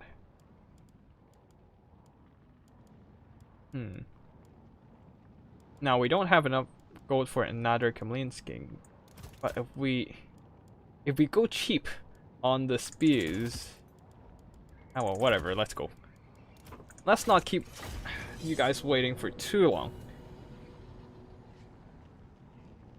Chaos Dwarves are like the Wood Elves in Warhammer 1 and Tomb Kings in Warhammer 2. They're that one faction CA keep on in their back pocket for the hype. Actually, that's very true. That's very true. They do need like one DLC faction that is familiar to most players, to most Warhammer fans. Not a pre-order, but the first DLC for the chores seems pretty probable. Yeah, I guess that's it. I did embarrassingly made a video about predicting Chaos Dwarfs as the pre-order DLC. That was an embarrassing endeavor, but like I actually genuinely thought they would implement the Darklands first before going to the Great Mole. And right now they just skipped the Darklands, or at least just put a couple token settlements in there to fill up the gap and breach it all the way to Great Mole. So I was surprised after like checking the announcement, but now that I think about it, that actually makes sense, because like when you look at the current campaign map yet again, you notice that the settlements, there are actually mountains on the edge of the current campaign map, and you'd see that, oh wait, those are mountains and Darklands is supposed to be flatland, and yeah, so there you have it. Chaos Dwarfs is truly the candidate for the pre-order, but yeah.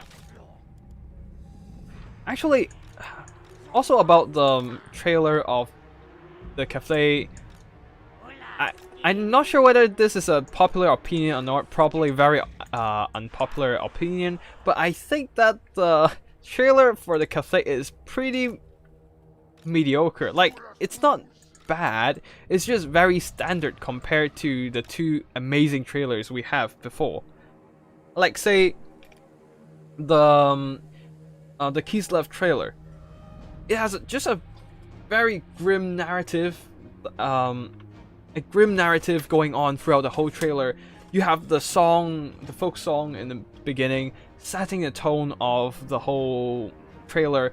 That was like the winter chill, just like setting the grim tone of the trailer, and then going through transitioning between bodies being picked up from, like, frozen bodies being picked up from the tundra, transitioning to the tent where the late king is going through his message, and transitioning between the chaos gods, slowly bringing you into the narrative, the setting of Warhammer 3.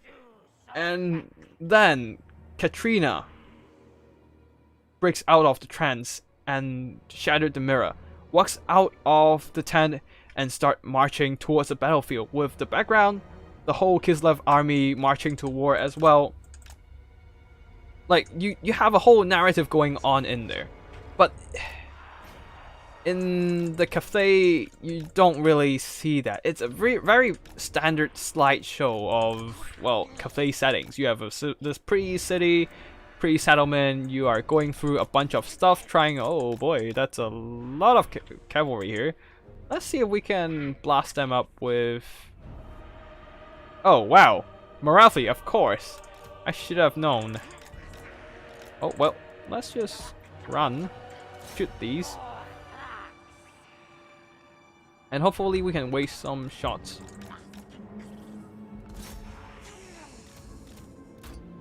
Now let's just shoot that.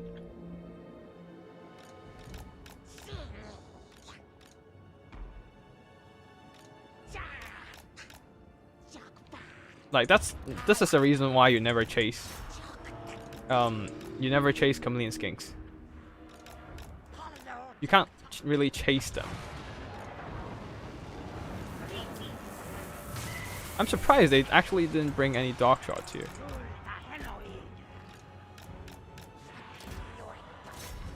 Like, that's surely gonna have to be surprising. Now, we can go back. And we will rush in if we have to.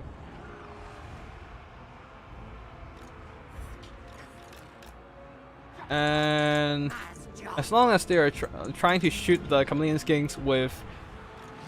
Okay, we're going in with the Croxagores. There we go. Thankfully... Okay, we are pushing in. Croxagores, you can start rushing. And yeah, there we go. They're still trying to dodge, but this is fine. And then we have this guy. Please do some point blank shots here. Oh wait, no, he is. Just get the slippery on him.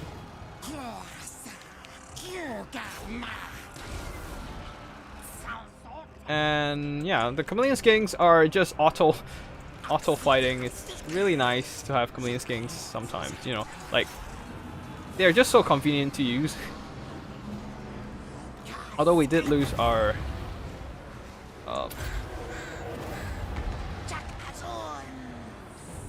we did lost our lord here, you know.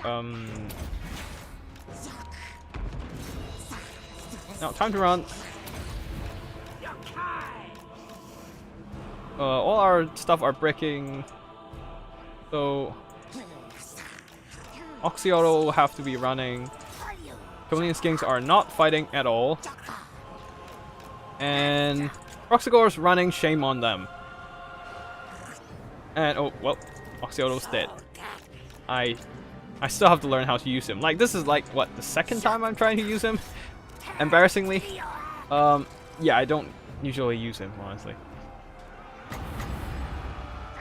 Gotta have to learn how to use the guy. Other than that, let's just drop some. Like, funny thing, the best, let me think, the best Lizard Lord I use is actually Nakai. Because of that one Nakai build I made. But other than that, yeah. I need to think twice about how to fight with Lizardmen again. Especially Oxyotto. But yeah. That was embarrassing. Anyways. Not a pre-order. Yeah, Chaos Dwarfs are definitely going missing on the math gen. But people have different...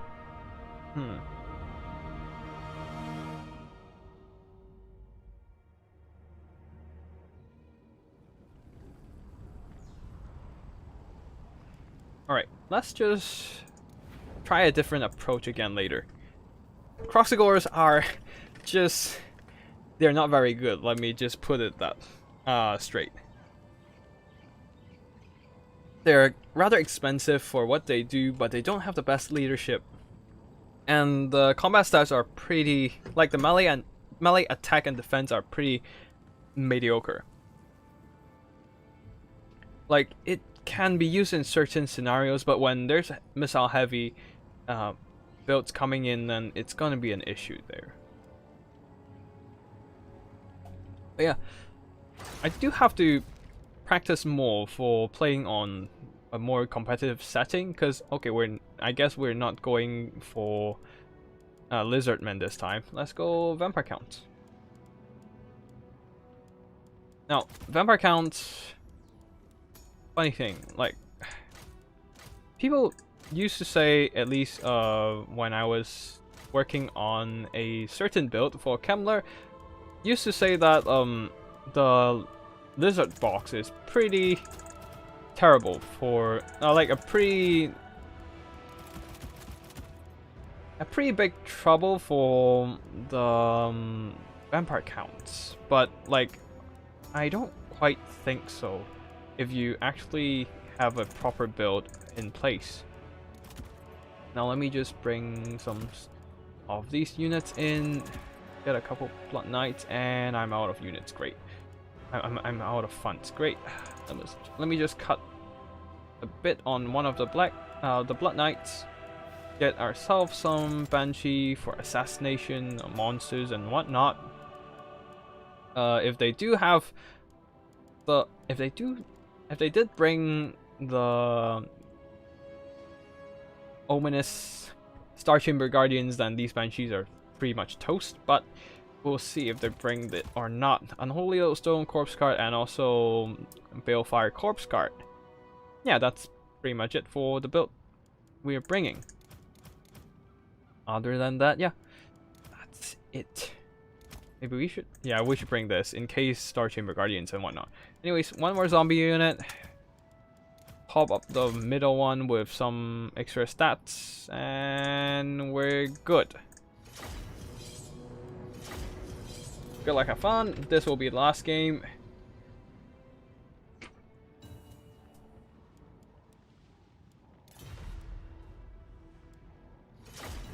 Yeah.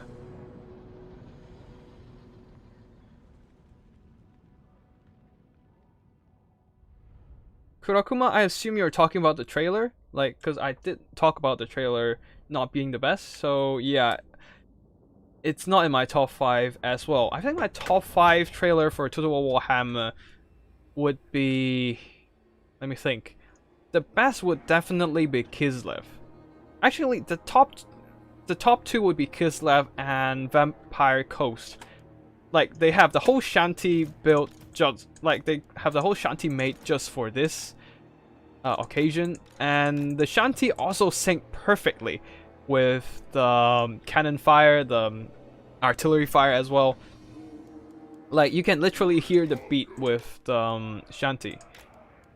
Like the instrument part of the shanty.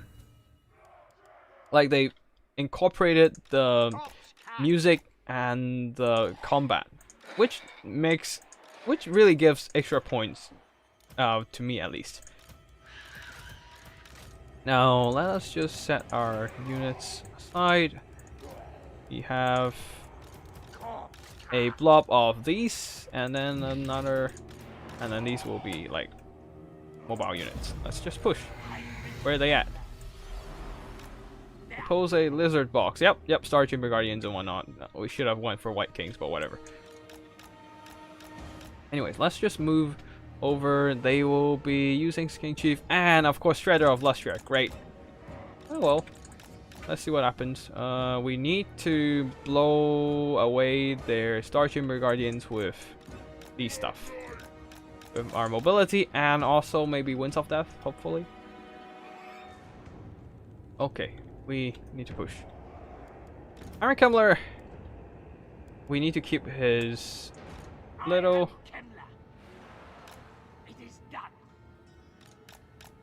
We need to keep him on standby just so he doesn't get shot to death. Oh wait, they're shooting the Mortis engine. Well, not the greatest as well. Hopefully we have a bit of healing going on. Oh wait, they're shooting Kemmler as well. We will be dodging. Oh well. The units are blocking. Oh well. Damn. Ah, crap. Just rush at this point. There's no point hanging.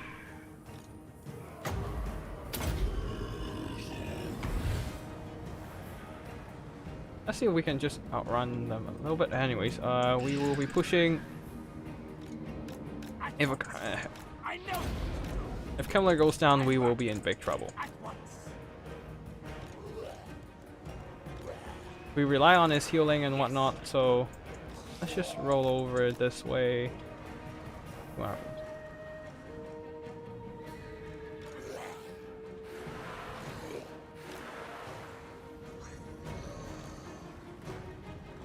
And pull back a bit. And Kemmler is almost topped up. Almost. Zombie's still lagging behind. Hopefully his regen will be holding okay. Go back here. Alright. They do not have any mobility, which is a good thing. And then there's Lord Mazamundi here to blast us with banishment and whatnot. And they're shooting at the Mortis engine again. And of course those machine guns from the ghost lady, from the machine guns from the big monsters are coming in again. We don't really need Mortis engine this time, since they are pretty much gone on the infantry department. What you do need, okay, let them shoot, I guess, with the ghost lady and whatnot. Charge! We rush in there. Charge! We wait for engagement. Kemmler! Oh wait, we don't have any zombie summons. Alright, cool. They're gonna net us probably. As expected. And we're rushing in.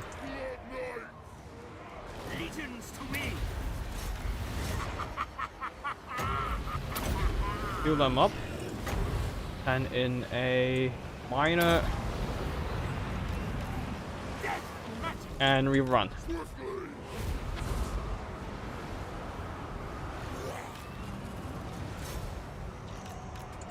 We run with these guys. And trap down their units with our infantry. Mortis engine, with haste. I run. And grab ourselves a Krell in there. Surround them. Thankfully, we still have all our units intact.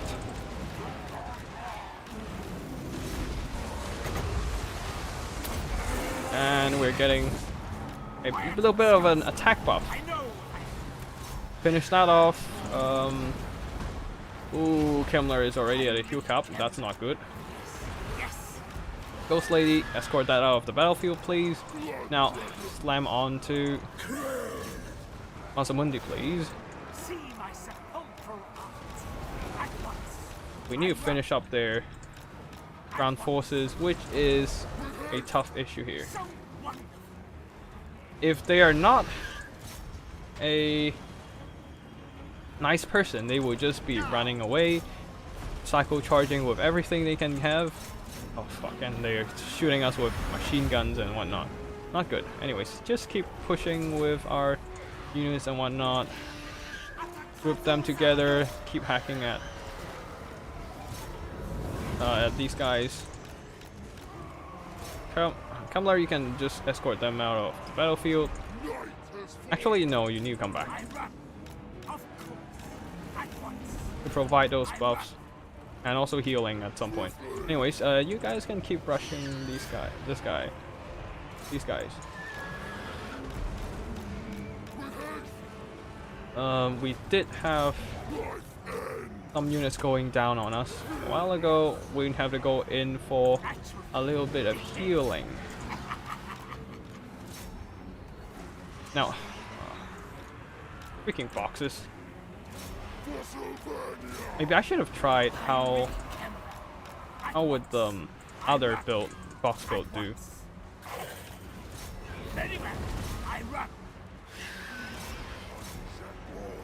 Now, let's get ourselves some defenses on. Okay, one last. Oh no, that was bad. Stop running! God damn it. Oh man. Big time. Anyways. I totally forgot our black coach here. And we'll be maybe pursue them a bit with the black coach.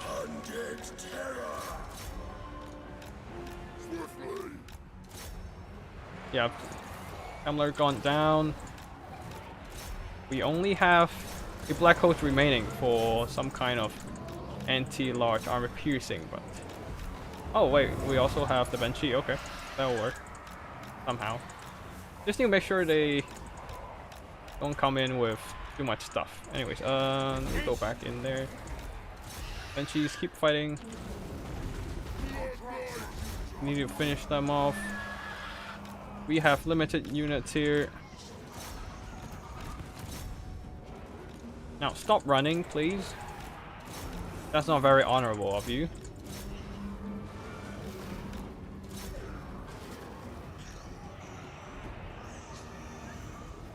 Oh well. Wait, what the? What? How are you dying that fast? Anyways. They can do what they want. We will grind them down with Banshees and whatnot. Okay. Man, we have 2 Banshees to grind them down, but that's it.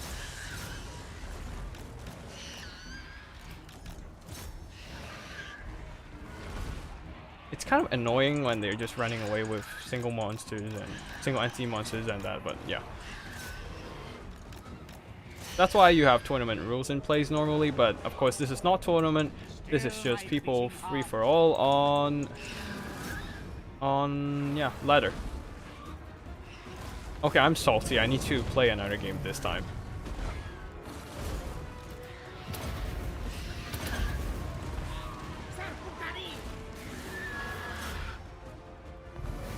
But yeah,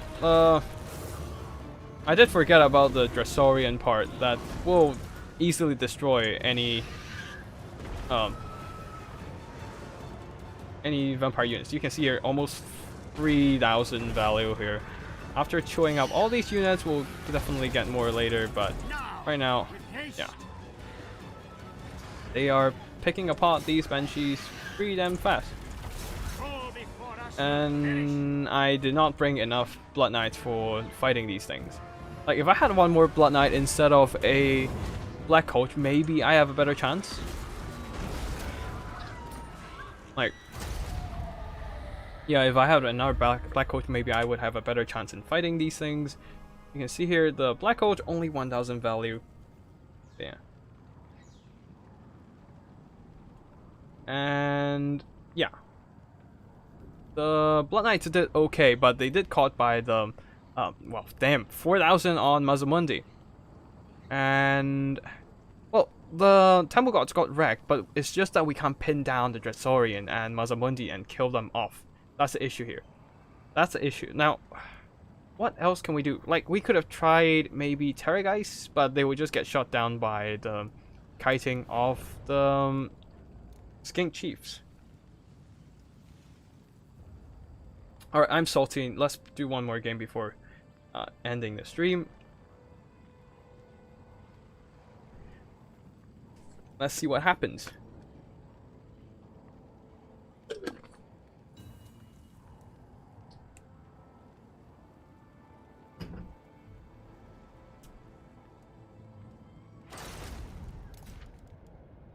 Okay, let's see what we are playing against.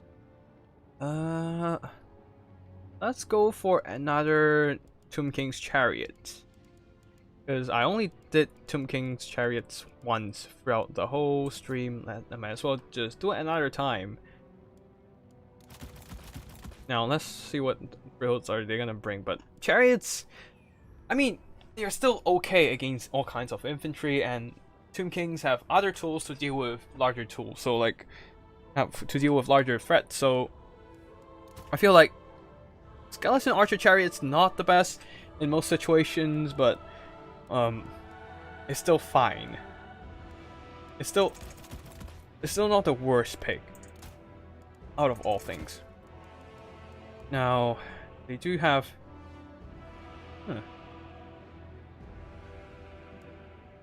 they might bring a bunch of Cold One Dread Knights. Now, let's just bring a couple of Tomb Gods with halberds and a whole lot of Skeleton Chaff, just because we need some holding power, one Capra Guard in the case that we need to deal with some nasty infantry.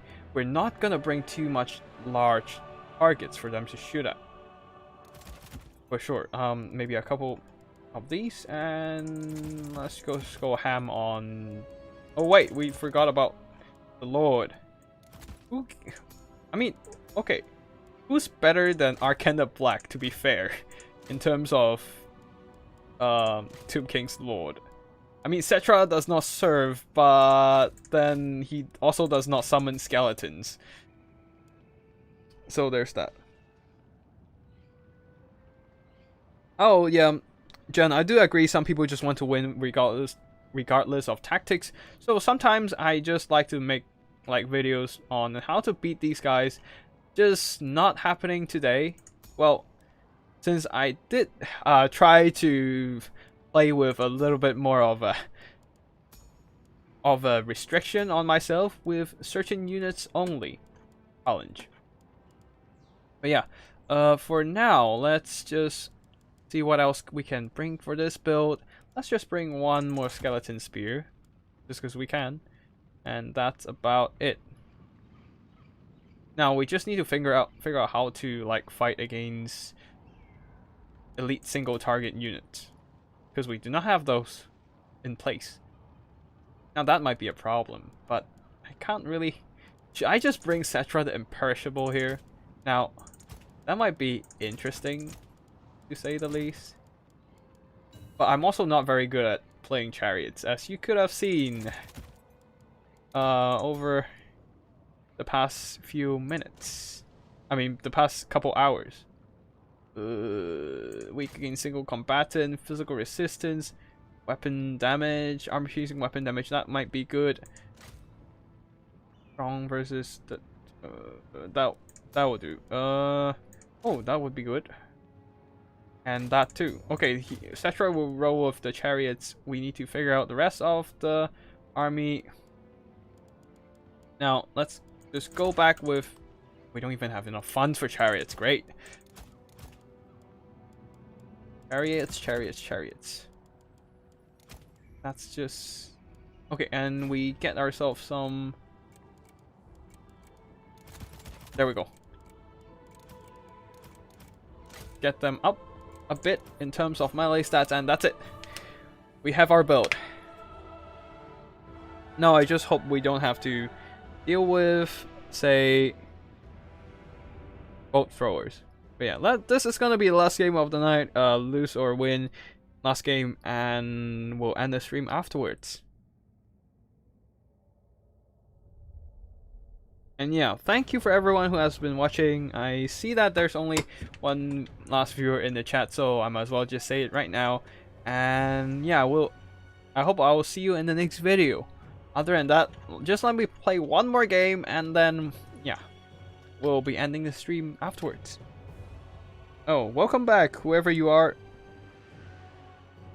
And let's just go for this one last Tomb Kings game. We're rolling with Cetra, the imperishable, who does not serve and has a shit ton of titles. Rolling with chariots and cavalry, and also a lot of skeleton chaff as usual.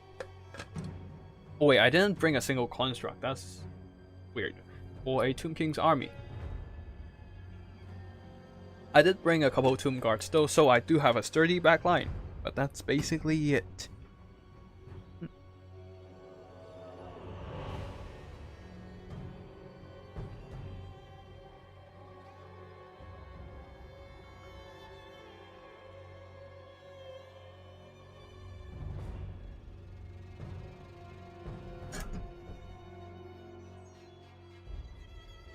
Oh well, this is an awkward map.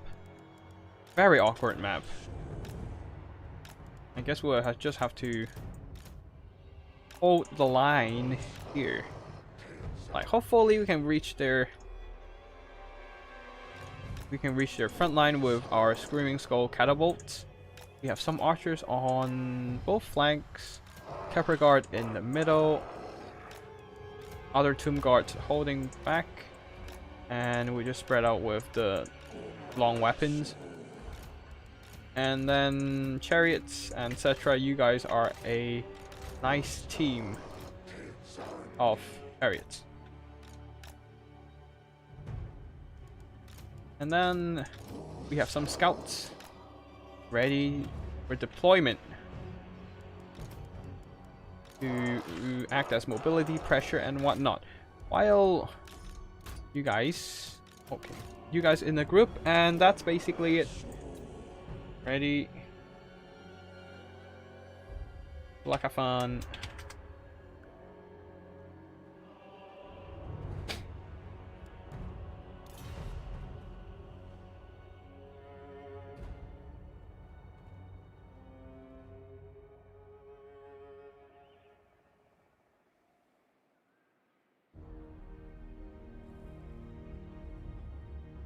And yeah, and now we wait.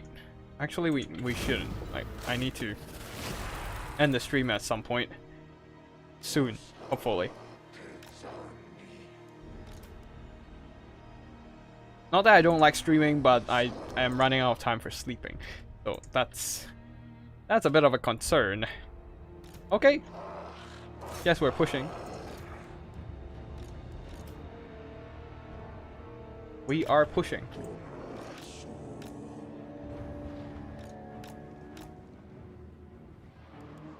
Let's see how much damage we can do to their infantry formation before we lose. Actually, you know what? Since they do, I was thinking they do not have any. And we are already losing. Okay, we're dumping. We're dumping the artillery, running back into the forest. Infantry just push at this point. Yeah, and it's etc. the imperishable. Time to roll. Now we can just rush back with the artillery, maybe pick it up later. I don't know. I probably forget it. That's probably gonna what's gonna happen. Right now, let's just go in and just harass them with the mobility while our infantry keep pushing forward.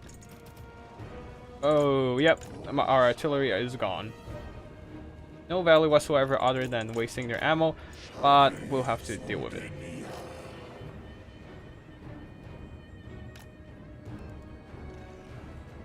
Wait, what have I just done? Well, that was embarrassing. Anyways, yeah, they will keep shooting, and they can shoot these. Oh, wait. Back up a bit. Wait, Cetra is not on the chariot. Great. Oh, great. Oh, great. I forgot to put him on a chariot. That's why he's so cheap. Ah, that was embarrassing. Anyways, let's just keep rolling and see what happens. Cetra, keep running. Well. You guys go into melee formation. You guys keep shooting. You guys can shoot the dark sharks with shields. You guys as well. That's a bit of a blast. Okay. You guys have to rush forward. You guys turn back around to shoot these guys. Rush. Petra, go.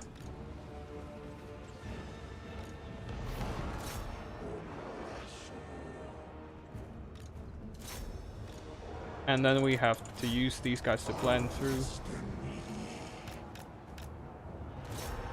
their whatever units remaining on them. At least we're wrecking one of their units, which is nice. And gods keep pushing. You will be the important stuff here to dish out the damage. Tetra is not on his chariot. An embarrassing mistake, but... And then we have some gods just guarding the back. Now you can shoot these guys. I try to keep running. Leg it.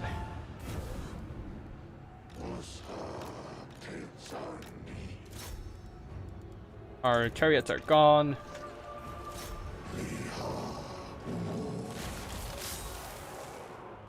Oof, that was painful. Anyway. Wait, do we have anything to do with... Oh, well, we don't have anything to do with them. Great.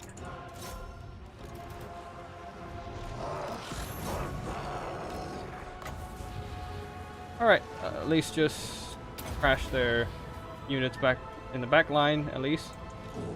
Hopefully we can do at least just that. At least Cetra is in the mix to blend up some infantry now.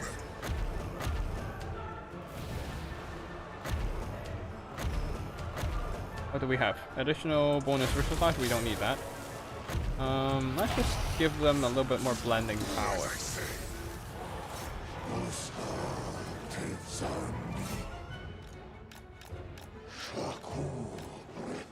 And our opponent is leaving their stuff behind there, which is nice. And we'll go ahead and disrupt everything they have there.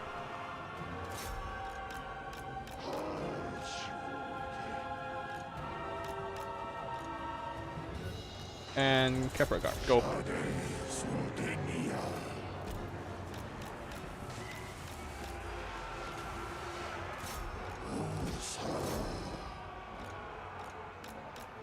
Rush for the back lines. They will be blending everything.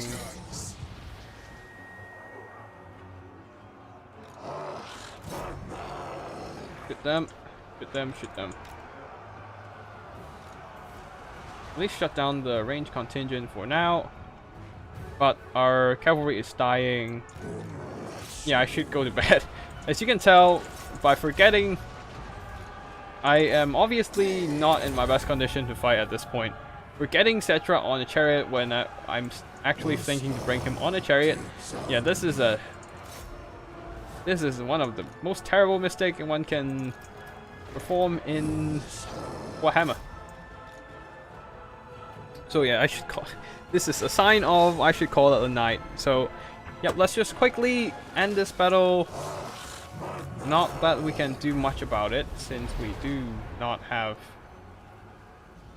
a lot of stuff remaining. Like, most of our forces are gone. Cetra is not on the chariot to roll through everything. We can do a bit of an explosion here, and Cetra did beat down our opponent there, so that was nice. One of our chariot skeletons are still there. let's just rush these boat throwers. Well, the Kepler Guard can keep blending our opponent down.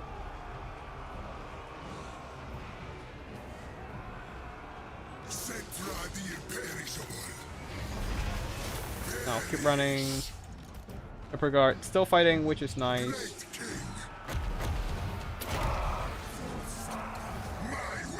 We are killing Cetra as well. It's either do or die anyway, so even if you lose some health, it's fine. It's not gonna be the end of the world. King of Henry, my way. Undead fools. And this incantation is kind of wasted. Kepler Guard still blending through infantry and whatnot. It's they did a nice job, but yeah, not gonna be enough.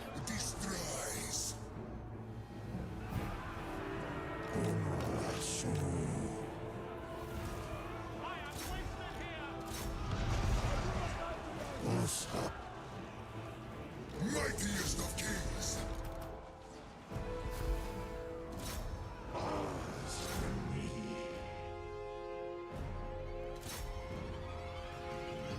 Cetra the imperishable. I control these hands. Legions. Let's just bring ourselves to army losses by fighting valiantly, and yeah. Let's see. Let's just... Anyways, let's just roll over and beat down this little spearman unit. Our archers are gone. It's only Cetra who is not on a chariot and basically a standing target for, well, crossbows fire. So that's gonna be it. I mean, they are running away, but everything is just standing target. They have the mobility advantage. Cetra will not go down without a fight, but he will go down eventually. We keep pushing, and yeah.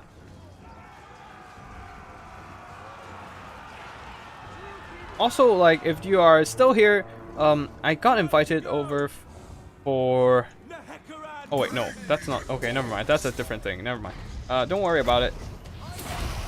We'll just keep fighting back and see how much damage we can do to Malekith with this. With all the buffs on ourselves, and we crumbled. And that's it. We have to call the night here. Like, after such embarrassing mistake, I'm not gonna hang around for no. Yep, poor Cetra in the dust of chariots. I forgot to bring the chariot, damn it.